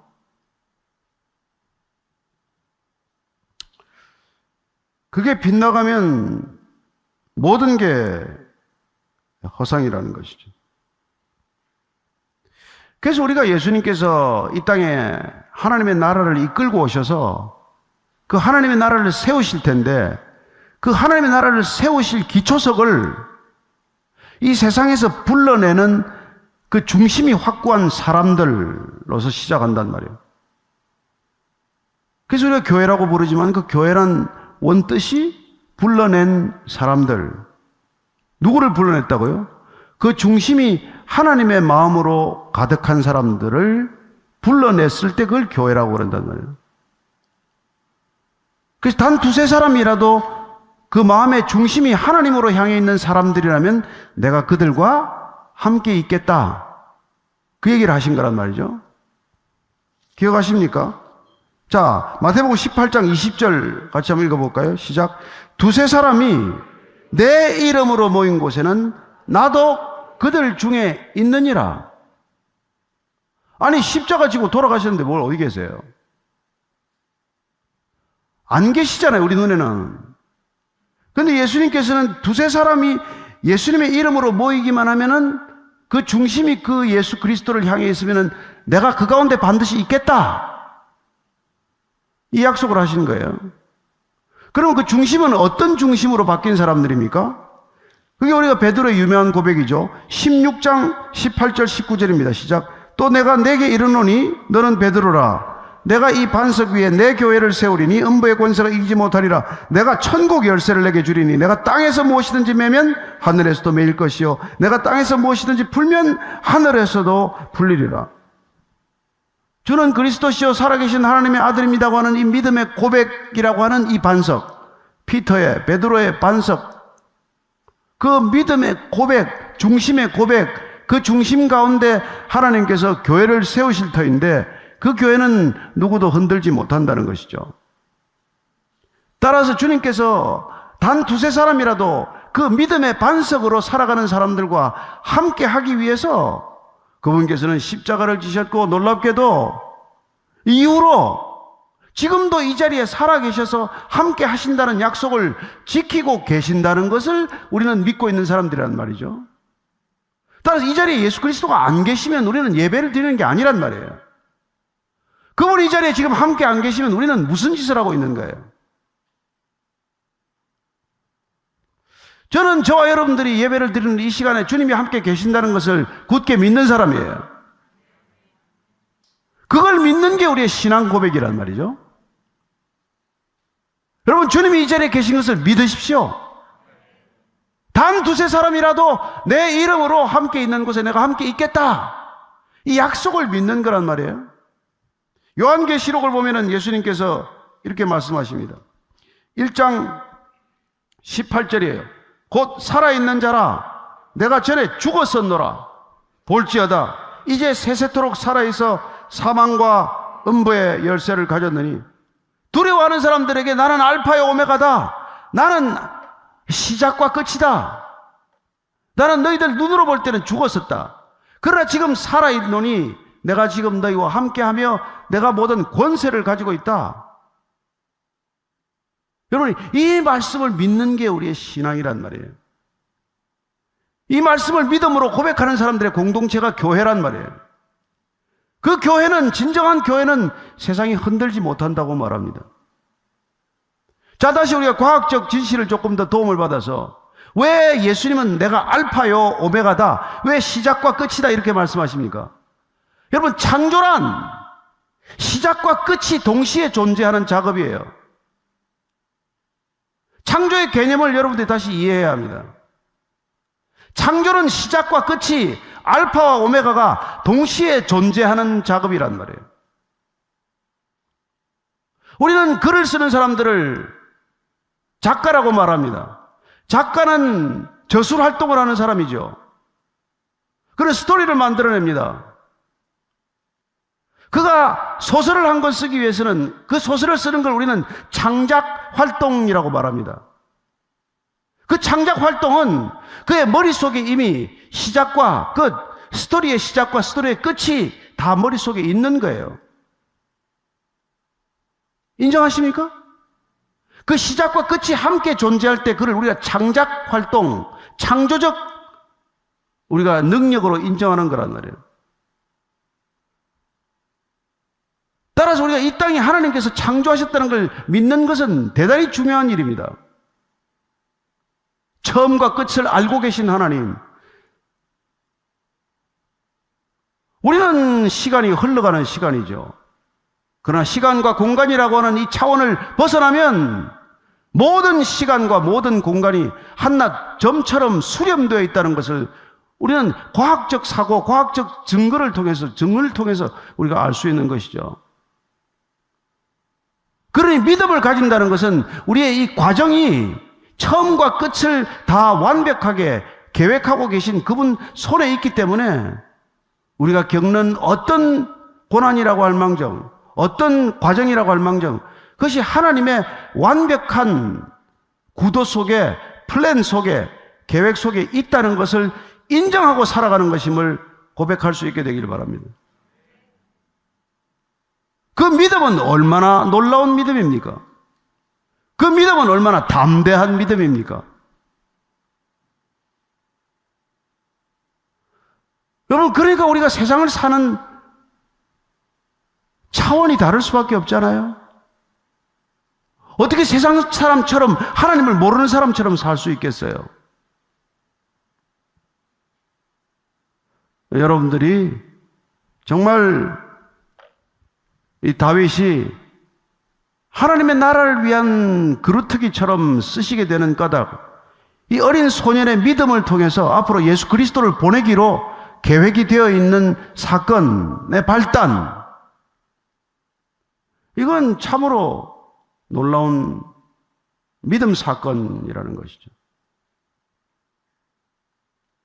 골리앗을 바라보는 관점, 그 관점으로 저와 여러분들이 오늘 세상을 바라보라고 말씀하고 계신 것입니다. 이 관점으로 여러분들이 이 세상의 고난을 넉넉히 이길 수 있다고 말씀하시는 것입니다. 우리가 어릴 때는 억이라는 단위도 컸어요. 막 1억, 2억 하면 입이 벌어졌어요. 지금은 1조, 2조 해도 입도 안 벌어지더만. 왜? 괜히 단위가 커졌으니까. 세상도 단위를 키워가지고 우리 눈을 휘둥그렇게 만들어 놔요. 그러나 그게 허수에 불과하다는 것을 만약 안다면 어떻겠습니까? 미동도 안 하죠. 여러분 지금 주식 하나도 없는 사람들은 주식이면 주가가 빠졌거나 말거나 무슨 미동을 하겠어요? 그래? 뭔데 주식이? 비트코인이 뭐 10만 불 하다가 2만 불 이하로 떨어지면 그 사람이 무슨 미동을 하겠어요? 그게 뭔데? 블록체인이 뭔데? 그러고 있겠죠. 여러분 어떤 관점을 가지느냐에 따라서 여러분들 인생은 완전히 달라지는 거예요. 왜 하나님은 믿음으로 사는 사람들을 통해서 하나님의 나라를 이루시고자 하나? 시작과 끝을 다 아는 하나님을 인정할 때 그곳에 하나님의 나라가 임하기 때문에 그렇단 말이에요. 저는 오늘 여러분들이 뭐 교회를 얼마 다녔건 성경을 얼마나 읽었건 아무 상관이 없습니다. 하나님이 창조주라는 것을 기억하십시오. 그리고 그 창조주라는 뜻은 처음과 끝이 완성되어 있다는 것을 믿으시기 바랍니다. 여러분 3차원에 살기만 해도 1차원, 2차원은 한눈에 다 보여요. 그죠? 11차원에 있으면은 10차원까지는 한눈에 다 보인다는 것을 기억하십시오.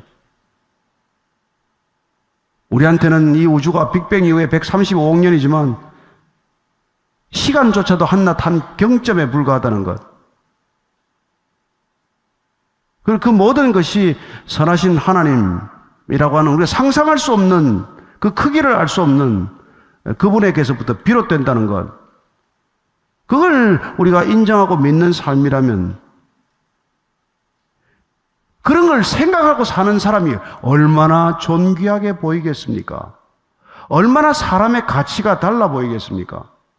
얼마나 사람끼리의 교제가 격이 다르겠습니까? 얼마나 겸손해지겠습니까?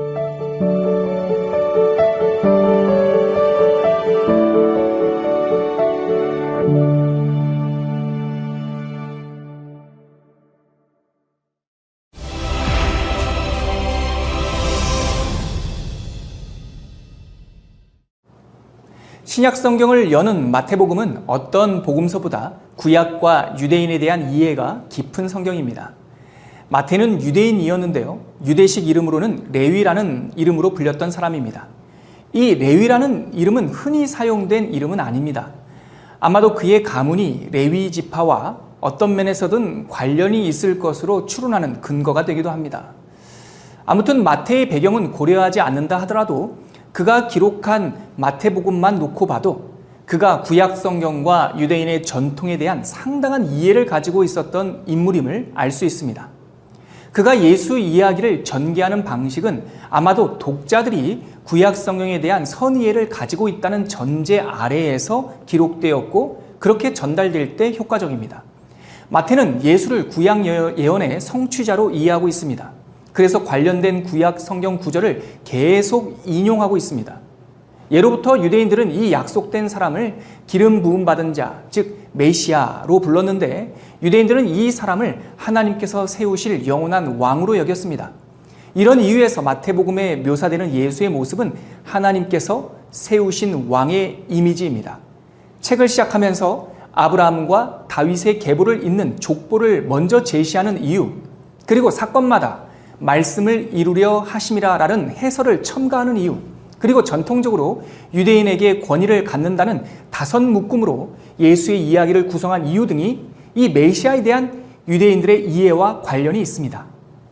더불어 마태복음은 전체적인 서사 구조와 흐름을 손상시키지 않는 선에서 비슷한 주제나 메시지들을 한데 모아놓는 기술 방식, 즉 소위 집성문의 형식으로 내용을 구성하고 있습니다. 마태복음 안에는 대표적인 7가지 말씀 묶음을 찾을 수 있는데, 첫째, 5장부터 7장에 나오는 산상설교 묶음, 둘째, 8장부터 9장에 나오는 기적사건 묶음, 셋째, 10장에 묶여있는 파송설교 묶음, 넷째, 13장에 나오는 7가지 천국설교 묶음, 다섯 번째, 18장에 나오는 제자들의 삶에 대한 교훈을 담고 있는 제자설교 묶음, 여섯 번째, 23장에 나오는 위선자들에 대한 7가지의 경고, 끝으로 7번째, 24장과 25장에 나와 있는 종말 설교 묶음, 이 7가지가 대표적인 말씀 묶음들입니다. 이미 지난 시간 사복음서 개요 강의에서 보여드린 복음서의 서사구조 7마디를 큰 틀로 먼저 이해한 후에 위와 같은 마태복음의 특징들을 종합해 보면 마태복음 전체의 특징과 분위기들을 비교적 명료하게 이해하며 통독의 기쁨을 누릴 수 있을 거라고 생각합니다. 그러면 첫 번째 복음서 마태복음의 대략적인 줄거리를 그 책의 순서에 따라 한번 살펴볼까요? 지난 시간에 보여드린 복음서의 일반적인 이야기 구조 7마디 혹시 기억하고 계시나요? 서막, 준비, 초기 사역, 핵심 활동, 후기 사역, 순환, 그리고 부활입니다. 마태복음은 복음의 서막을 예수의 족보로 시작합니다. 특히 그 시작을 여는 첫 문장은 이 책의 성격과 주제를 압축적으로 표현하고 있습니다. 마태복음 1장 1절은 아브라함과 다윗의 자손 예수 그리스도의 계보라, 이렇게 시작합니다. 이 문장은 선포이고 유대인의 정체성을 대표하는 아브라함, 다윗, 그리고 자손과 계보라는 단어를 통해 이 이야기가 오래전부터 약속된 뿌리 깊은 사건임을 암시하고 있습니다. 선포와 같은 족보가 끝나자 비범했던 예수의 탄생 이야기가 기록되어 있고, 요셉과 마리아의 가정이 하나님의 돌보심을 따라 나사렛에 정착하게 된 경위가 요약되어 있습니다. 이 또한 마태는 사건의 마디마디마다 성경의 약속을 이루는 것이었다는 해석을 덧붙이고 있습니다. 대표적인 한 구절을 찾아보도록 하죠. 복음의 서막을 마무리하는 2장 23절 말씀입니다. 나사렛이란 동네에 가서 사니 이는 선지자로 하신 말씀에 나사렛 사람이라 칭하리라 하심을 이루려 함이로라. 시간은 30년이 흘러 요단강에서 복음의 사역이 시작되는 장면에 맞춰집니다. 다른 복음서에 따르면 30살쯤 된 예수께서 요단강에서 세례 요한으로부터 물세례를 받고 성령이 자기 위에 임하는 경험을 했다고 합니다. 이 순간 성부, 성자, 성령, 삼위일체 하나님이 한 장면에 등장하는 전무후무한 장면이 기록되어 있는데, 성자 예수는 물에서 올라왔고 성령은 비둘기처럼 그에게 임했고, 성부 하나님은 이는 내 사랑하는 아들이요 내 기뻐하는 자라라는 음성으로 이 장면에 드러납니다. 요한의 세례 후에 예수는 성령의 이끄심을 따라 광야에 갔고, 그곳에서 그는 40일 금식 후 3가지 시험을 경험합니다. 광야에서 예수께 던져진 유혹들은 물질, 곧 먹을 것, 사람들의 박수라는 자기증명, 그리고 권력에 대한 유혹이었는데, 이 3가지 유혹은 인간이 직면하는 대표적인 문제들이었습니다. 세례를 받고 광야의 시간을 통과한 후 드디어 예수는 하나님의 나라를 선포하기 시작했습니다. 마태는 그 시점을 요한이 헤롯에게 결박된 이후라고 증언하고 있습니다. 예수께서 요한이 잡혔음을 들으시고 갈릴리로 물러가셨다가 이때부터 예수께서 비로소 전파하여 이르시되 회개하라 천국이 가까이 왔느니라 하시더라. 이처럼 갈릴리 지방을 중심으로 한 초기 사역에서 가장 주요한 사건은 베드로와 안드레 그리고 야고보와 요한의 형제를 제자로 부르는 순간이었습니다. 그들은 갈릴리 호수에서 생업을 일구던 어부들이었는데 예수의 부름을 받고 그의 첫 제자들이 됩니다. 예수의 사역 기간은 전통적으로 약 3년 정도로 보고 있는데요. 많은 사람들은 이 첫 해 사역은 갈릴리를 중심으로 준비 단계와 같았고, 둘째 해에 사람들로부터 주목을 받았으며 마지막 해에는 많은 배척을 받고 순환을 당했다라고 이해합니다. 많은 학자들은 갈릴리에서 첫 제자들을 부른 후 마지막 12번째 제자들이 다 모일 때까지 아마 수개월의 시간이 걸렸을 것으로 추측하는데, 대부분의 시간은 이 갈릴리와 나사렛을 중심으로 진행되었습니다. 정확한 시점을 특정할 수는 없지만 12명의 제자들이 다 모인 후 예수님의 공적 사역은 본 궤도에 오르기 시작합니다. 예수는 이렇게 4명의 첫 제자들을 얻은 후 온 갈릴리를 두루 다니며 가르치고 전파하며 병자들을 고쳤습니다. 여기서 가르쳤다, 전파했다, 고쳤다. 이 3가지 일은 예수 복음 사역의 큰 줄기였습니다. 예수께서 온 갈릴리에 두루 다니사 그들의 회당에서 가르치시며 천국 복음을 전파하시며 백성 중에 모든 병과 모든 약한 것을 고치시니 그의 소문이 온 수리아에 퍼진지라. 먼저 5장부터 이어지는 그 유명한 예수의 산상설교는 마태복음 첫 번째 묶음 메시지입니다. 이 첫 번째 묶음 5장부터 7장까지에 담긴 산상설교는 크게 복 있는 사람, 우리가 흔히 팔복이라고 말하는 그 내용입니다. 그리고 소금과 빛, 새로운 율법, 경건과 기도, 그리고 믿음 생활, 이렇게 5가지 주제들이 담겨 있습니다. 산상설교를 마치고 예수의 치유 사건 묶음이 나옵니다. 치유와 기적 사건은 예수가 모든 자연과 생명을 주관하는 주권자임을 드러내는 일이었는데 마태는 8장과 9장에 10가지의 기적 이야기를 묶어서 전해주고 있습니다. 이렇게 표로 정리해 볼 수 있는 10가지 기적들은 유형별로 병 고치는 치유 기적, 악한 영을 내어 쫓는 축사 기적, 자연을 다스리는 자연 기적 등이었는데 이런 일들은 공통적으로 자신의 메시아적 권위가 무엇인지 드러내고 있습니다. 예수의 기적 사건 이후 마태는 12제자를 파송했던 일과 종교 지도자들과의 시비와 논쟁들, 그리고 메시지의 핵심이었던 하나님 나라, 곧 천국 비유 설교들을 역시 묶어서 소개하고 있습니다. 이렇게 설교와 기적, 논쟁과 비유를 통해 예수는 하나님의 나라를 전했습니다. 이 복음은 제자들을 통해 먼 곳까지 전해졌고 많은 사람들이 호기심을 갖고 예수께 나아오기도 했습니다. 전국적인 복음 전도 사역을 마친 후 13장에서 예수는 잠시 고향으로 돌아옵니다. 하지만 고향 주민들은 그를 환영하지 않았고 심지어 배척까지 했습니다. 고향에서 배척받는 예수의 모습은 앞으로 전개될 불신과 음모, 그리고 예수의 고난을 예고하는 것이었고 후반부의 분위기를 암시하는 사건이었습니다. 군중들은 호기심에 예수를 따라다녔지만 자신들의 관심사 수준에서 벗어나지 못했고 심지어 제자들까지도 그토록 많은 시간을 함께 했건만 예수의 본질에 대해 여전히 무지했습니다. 예수는 이제 갈릴리를 떠나 구원 사역을 완성할 예루살렘으로 향합니다. 그 길 위에서 예수는 짧은 강론을 통해 제자도와 하나님 나라의 원리들에 대해 길에서 만나는 사람들을 통해서 증거해 주셨습니다. 이 짧은 시간 속에서도 예수는 가르치고 전파하고 고치는 일을 멈추지 않았습니다. 예루살렘으로 가는 길 위에서 그는 하나님 나라를 비유로 전파했고 생명과 부활의 원리를 가르쳤고 예루살렘에 도착하기 전 마지막 관문인 여리고에서는 앞을 보지 못하는 2명의 맹인을 치유했습니다. 그는 전제와 같이 마지막 진액 한 방울까지 하나님 나라 복음을 위해 부어드리고 있었습니다. 예수께서 예루살렘에 도착한 때는 마지막 유월절 주간이었습니다. 드디어 때는 찾아왔고 예수는 예루살렘에 입성합니다. 그가 도성에 들어올 때 많은 사람이 나와 예수를 환영했습니다. 그는 스가랴의 예언처럼 나귀 새끼를 타고 입성했고 많은 사람들은 호산나 다윗의 이름으로 오시는 이여라고 소리를 높여 불렀습니다.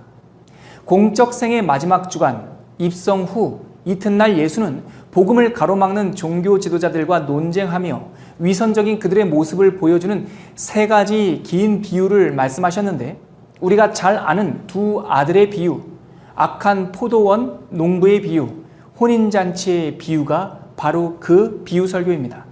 이 비유에는 하나님께 순종하는 태도란 무엇인가? 유대인들의 영적 타락의 본질은 무엇인가?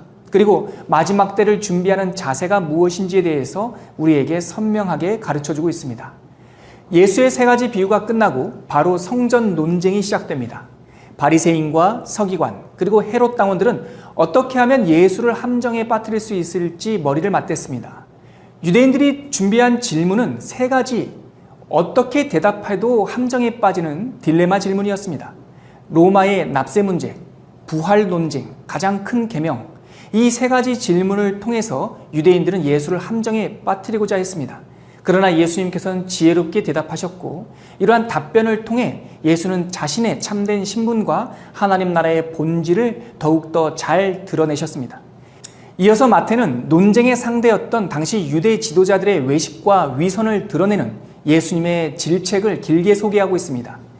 23장에 이러한 질책들이 담겨 있는데 7가지 화 있을진저라고 하는 반복구를 통해서 예수는 그들의 깊은 곳에 있었던 외식과 거짓 그리고 위선들을 드러내고 있습니다. 잠시 설명했던 7가지 가르침과 논쟁들은 이렇게 정리해 볼 수 있습니다. 첫째, 두 아들의 비유가 있었고요. 그 다음에 포도원 농부의 비유, 혼인잔치의 비유, 로마에 대한 납세 논쟁, 부활 논쟁, 그리고 가장 큰 계명, 그리스도와 다윗과의 관계, 이것이 후반부의 예수의 가르침이었습니다. 이런 논쟁들과 예수의 꾸지람이 있은 후 마태는 마지막 날의 징조에 대한 자세한 내용들을 기록하고 있는데 마태복음 24장에 나오는 이 설교는 마태복음 5가지 설교 묶음 가운데 마지막 묶음이면서 감난산에서 전해졌기 때문에 흔히 감남산 강화라고도 부릅니다. 이 내용들은 종말에 대한 메시지가 담겨 있기 때문에 다른 사람들은 종말 설교라고도 부릅니다. 성전에서의 논쟁이 끝난 후 제자들을 대상으로 말씀하신 이 종말 말씀은 가까운 시일에 일어날 예루살렘의 그 위기와 또한 먼 미래에 범세계적으로 있을 여러 가지 종말의 현상들에 대해서 비유의 형식을 빌어 예언적으로 선포하고 있습니다. 마태는 이런 모든 가르침을 마친 후 예수님의 순환 사건을 차례대로 기록하고 있는데 잡히기 전날 밤에 있었던 사건들은 초대교회 성도들에게 잘 알려진 내용들이었습니다. 그래서 마태나 마가, 누가복음에 기록된 순환사는 매우 정형화된 내용들로 구성되어 있습니다. 예수는 유월절과 그때 있었던 성만찬, 그리고 겟세마네에서의 비탄기도, 예수의 체포와 재판, 그리고 순환과 십자가, 이러한 내용들이 정형화된 순환사의 패턴이고 이 사건들이 있은 후 십자가에서 숨을 거둡니다. 예수의 전형적인 순환사는 이렇게 7가지 장면으로 정리할 수 있습니다. 안식일이 지나고 첫날, 장사한 지 3일이 되던 그날 아침, 예수를 따르던 여인들은 여러 향품을 가지고 무덤에 찾아갔습니다. 마태는 텅 빈 무덤을 목격하던 그 순간을 지진과 놀람으로 묘사하고 있습니다. 돌문은 이미 굴려져 열려 있었고 그 속은 향유 섞인 피냄새만 가득할 뿐 텅 비어 있었습니다. 돌문 위에 앉아있던 천사는 이른 아침부터 찾아온 여인들에게 예수의 소식을 전해줍니다. 그가 여기 계시지 않고 그가 말씀하시던 대로 살아나셨느니라. 와서 그가 누우셨던 곳을 보라. 마태는 자신의 복음서 마지막 장 28장에서 예수의 부활을 자세히 전합니다. 그는 말씀하신 대로 살아났고 약속하신 대로 제자들을 먼저 찾아갔습니다. 그의 부활은 죽음을 이긴 승리였고 영생의 첫 열매가 되었습니다. 마태복음은 우리와 함께 계신 하나님의 임재에 대한 기쁜 소식을 전하면서 끝으로 성령이 주도하는 교회의 시작, 교회의 확장을 선언하고 있습니다.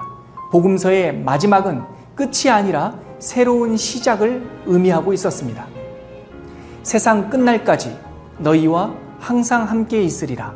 이 말씀과 함께 마태가 전한 예수의 이야기는 마무리되고 있습니다.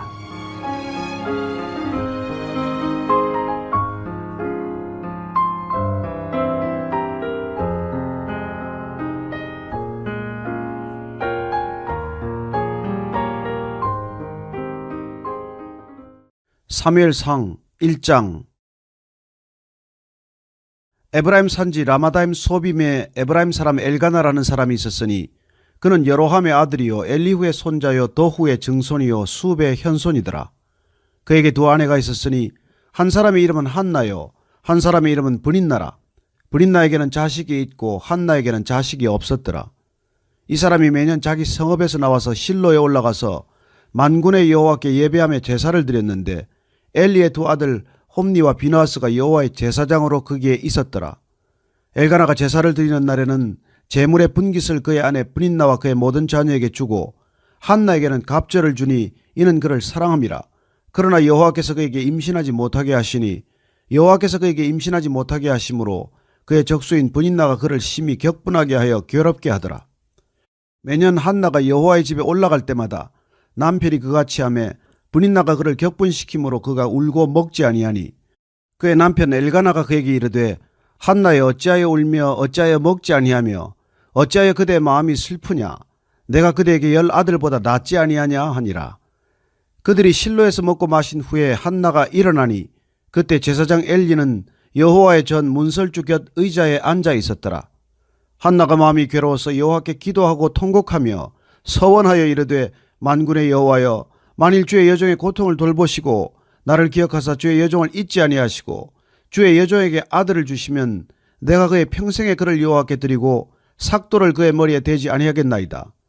그가 여호와 앞에 오래 기도하는 동안에 엘리가 그의 입을 주목한즉 한나가 속으로 말하며 입술만 움직이고 음성은 들리지 아니하므로 엘리는 그가 취한 줄로 생각한지라. 엘리가 그에게 이르되 내가 언제까지 취하여 있겠느냐 포도주를 끊으라 하니 한나가 대답하여 이르되 내 주여 그렇지 아니하니이다. 나는 마음이 슬픈 여자라 포도주나 독주를 마신 것이 아니요 여호와 앞에 내 심정을 통한 것뿐이오니 당신의 여종을 악한 여자로 여기지 마옵소서. 내가 지금까지 말한 것은 나의 원통함과 격분됨이 많기 때문이니이다 하는지라. 엘리가 대답하여 이르되 평안히 가라. 이스라엘의 하나님이 내가 기도하여 구한 것을 허락하시기를 원하노라 하니 이르되 당신의 여종이 당신께 은혜 입기를 원하나이다 하고 가서 먹고 얼굴에 다시는 근심 빛이 없더라.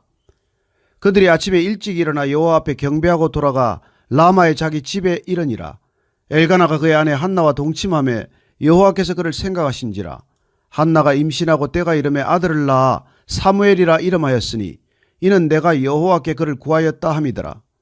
그 사람 엘가나와 그의 온 집이 여호와께 매년제와 서원제를 드리러 올라갈 때 오직 한나는 올라가지 아니하고 그의 남편에게 이르되 아이를 젖대거든 내가 그를 데리고 가서 여호와 앞에 뵙게 하고 그게 영원히 있게 하리이다 하니 그의 남편 엘가나가 그에게 이르되 그대의 소견에 좋은 대로 하여 그를 젖대기까지 기다리라. 오직 여호와께서 그의 말씀대로 이루시기를 원하노라 하니라. 이에 그 여자가 그의 아들을 양육하며 그가 젖대기까지 기다리다가 젖을 후에 그를 데리고 올라갈새 숫소 3마리와 밀가루 1 에바와 포도주 1 가죽부대를 가지고 실로 여호와의 집에 나아갔는데 아이가 어리더라. 그들이 숫소를 잡고 아이를 데리고 엘리에게 가서 한나가 이르되 내 주여 당신의 사심으로 맹세하나이다. 나는 여기서 내 주 당신 곁에 서서 여호와께 기도하던 여자라. 이 아이를 위하여 내가 기도하였더니 내가 구하여 기도한 바를 여호와께서 내게 허락하신지라. 그러므로 나도 그를 여호와께 드리되 그의 평생을 여호와께 드리나이다 하고 그가 거기서 여호와께 경배하니라. 2장. 한나가 기도하여 이르되 내 마음이 여호와로 말미암아 즐거워하며 내 뿔이 여호와로 말미암아 높아졌으며 내 입이 내 원수들을 향하여 크게 열렸으니 이는 내가 주의 구원으로 말미암아 기뻐함이니이다.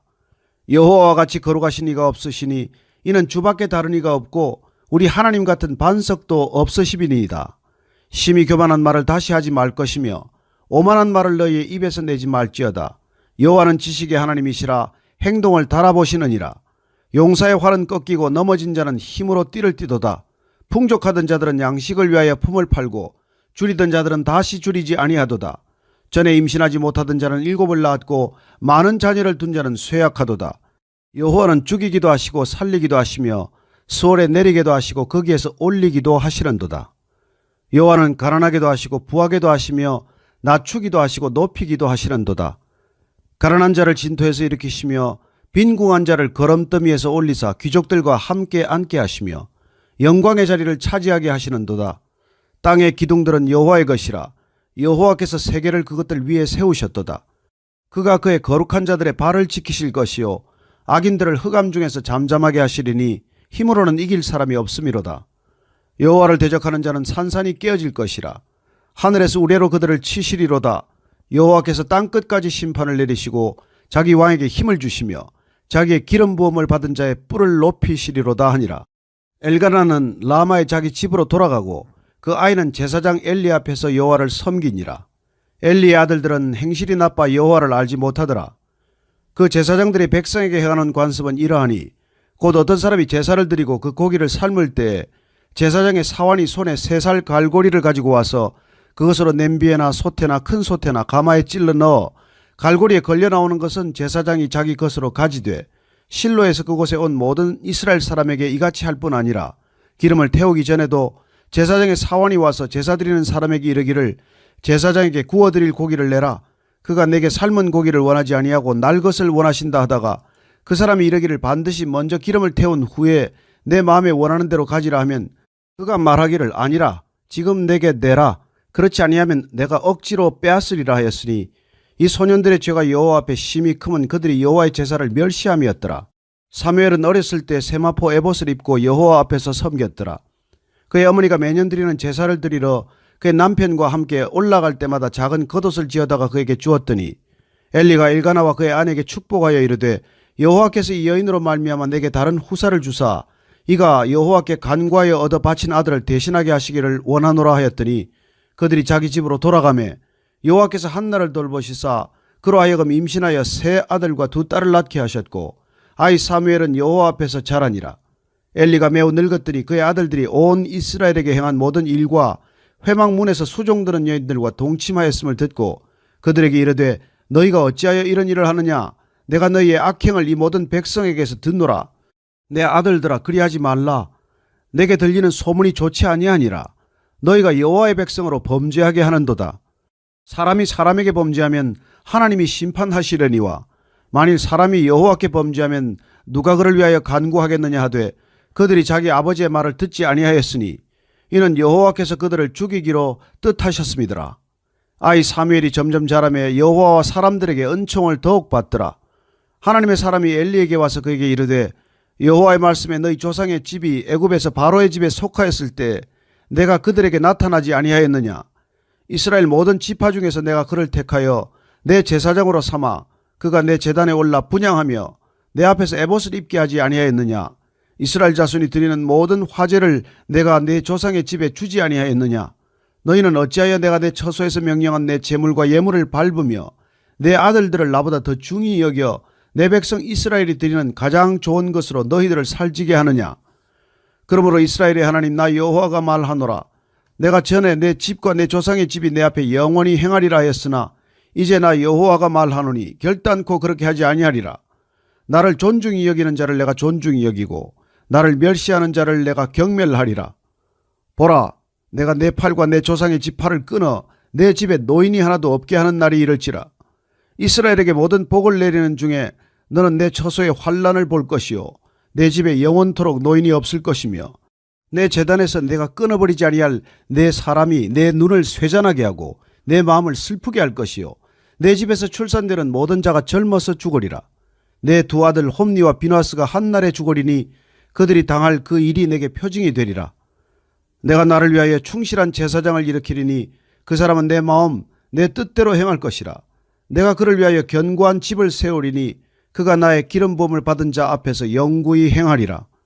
그리고 내 집에 남은 사람이 각기 와서 은 한 조각과 떡 한 덩이를 위하여 그에게 엎드려 이르되 청하노니 내게 제사장의 직분 하나를 맡겨 내게 떡 조각을 먹게 하소서 하리라 하셨다 하니라. 3장. 아이 사무엘이 엘리 앞에서 여호와를 섬길 때에는 여호와의 말씀이 희귀하여 이상이 흔히 보이지 않았더라. 엘리의 눈이 점점 어두워가서 잘 보지 못하는 그때에 그가 자기 처소에 누웠고 하나님의 등불은 아직 꺼지지 아니하였으며 사무엘은 하나님의 궤에 있는 여호와의 전 안에 누웠더니 여호와께서 사무엘을 부르시는지라. 그가 대답하되 내가 여기 있나이다 하고 엘리에게로 달려가서 이르되 당신이 나를 부르셨기로 내가 여기 있나이다 하니 그가 이르되 나는 부르지 아니하였으니 다시 누우라 하는지라. 그가 가서 누웠더니 여호와께서 다시 사무엘을 부르시는지라. 사무엘이 일어나 엘리에게로 가서 이르되 당신이 나를 부르셨기로 내가 여기 있나이다 하니 그가 대답하되 내 아들아 내가 부르지 아니하였으니 다시 누우라 하니라. 사무엘이 아직 여호와를 알지 못하고 여호와의 말씀도 아직 그에게 나타나지 아니한 때라. 여호와께서 세 번째 사무엘을 부르시는지라. 그가 일어나 엘리에게로 가서 이르되 당신이 나를 부르셨기로 내가 여기 있나이다 하니 엘리가 여호와께서 이 아이를 부르신 줄을 깨닫고 엘리가 사무엘에게 이르되 가서 누웠다가 그가 너를 부르시거든 내가 말하기를 여호와여 말씀하옵소서 주의 종이 듣겠나이다 하라 하니 이에 사무엘이 가서 자기 처소에 누우니라. 여호와께서 임하여 서서 전과 같이 사무엘아 사무엘아 부르시는지라. 사무엘이 이르되 말씀하옵소서 주의 종이 듣겠나이다 하니 여호와께서 사무엘에게 이르시되 보라 내가 이스라엘 중에 한 일을 행하리니 그것을 듣는 자마다 두 귀가 울리리라. 내가 엘리의 집에 대하여 말한 것을 처음부터 끝까지 그날에 그에게 다 이루리라. 내가 그의 집을 영원토록 심판하겠다고 그에게 말한 것은 그가 아는 죄악 때문이니 이는 그가 자기의 아들들이 저주를 자청하되 금하지 아니하였음이니라. 그러므로 내가 엘리의 집에 대하여 맹세하기를 엘리 집의 죄악은 제물로나 예물로나 영원히 속죄함을 받지 못하리라 하였노라 하셨더라. 사무엘이 아침까지 누웠다가 여호와의 집의 문을 열었으나 그 이상을 엘리에게 알게 하기를 두려워하더니 엘리가 사무엘을 불러 이르되 내 아들 사무엘아 하니 그가 대답하되 내가 여기 있나이다 하니 그가 이르되 내게 무엇을 말씀하셨느냐 청하노니 내게 숨기지 말라. 내게 말씀하신 모든 것을 하나라도 숨기면 하나님이 내게 벌을 내리시고 또 내리시기를 원하노라 하는지라. 사무엘이 그것을 그에게 자세히 말하고 조금도 숨기지 아니하니 그가 이르되 이는 여호와의 신이 선하신 대로 하실 것이니라 하니라. 사무엘이 자라매 여호와께서 그와 함께 계셔서 그의 말이 하나도 땅에 떨어지지 않게 하시니 단에서부터 브엘세바까지의 온 이스라엘이 사무엘은 여호와의 선지자로 세우심을 입은 줄을 알았더라.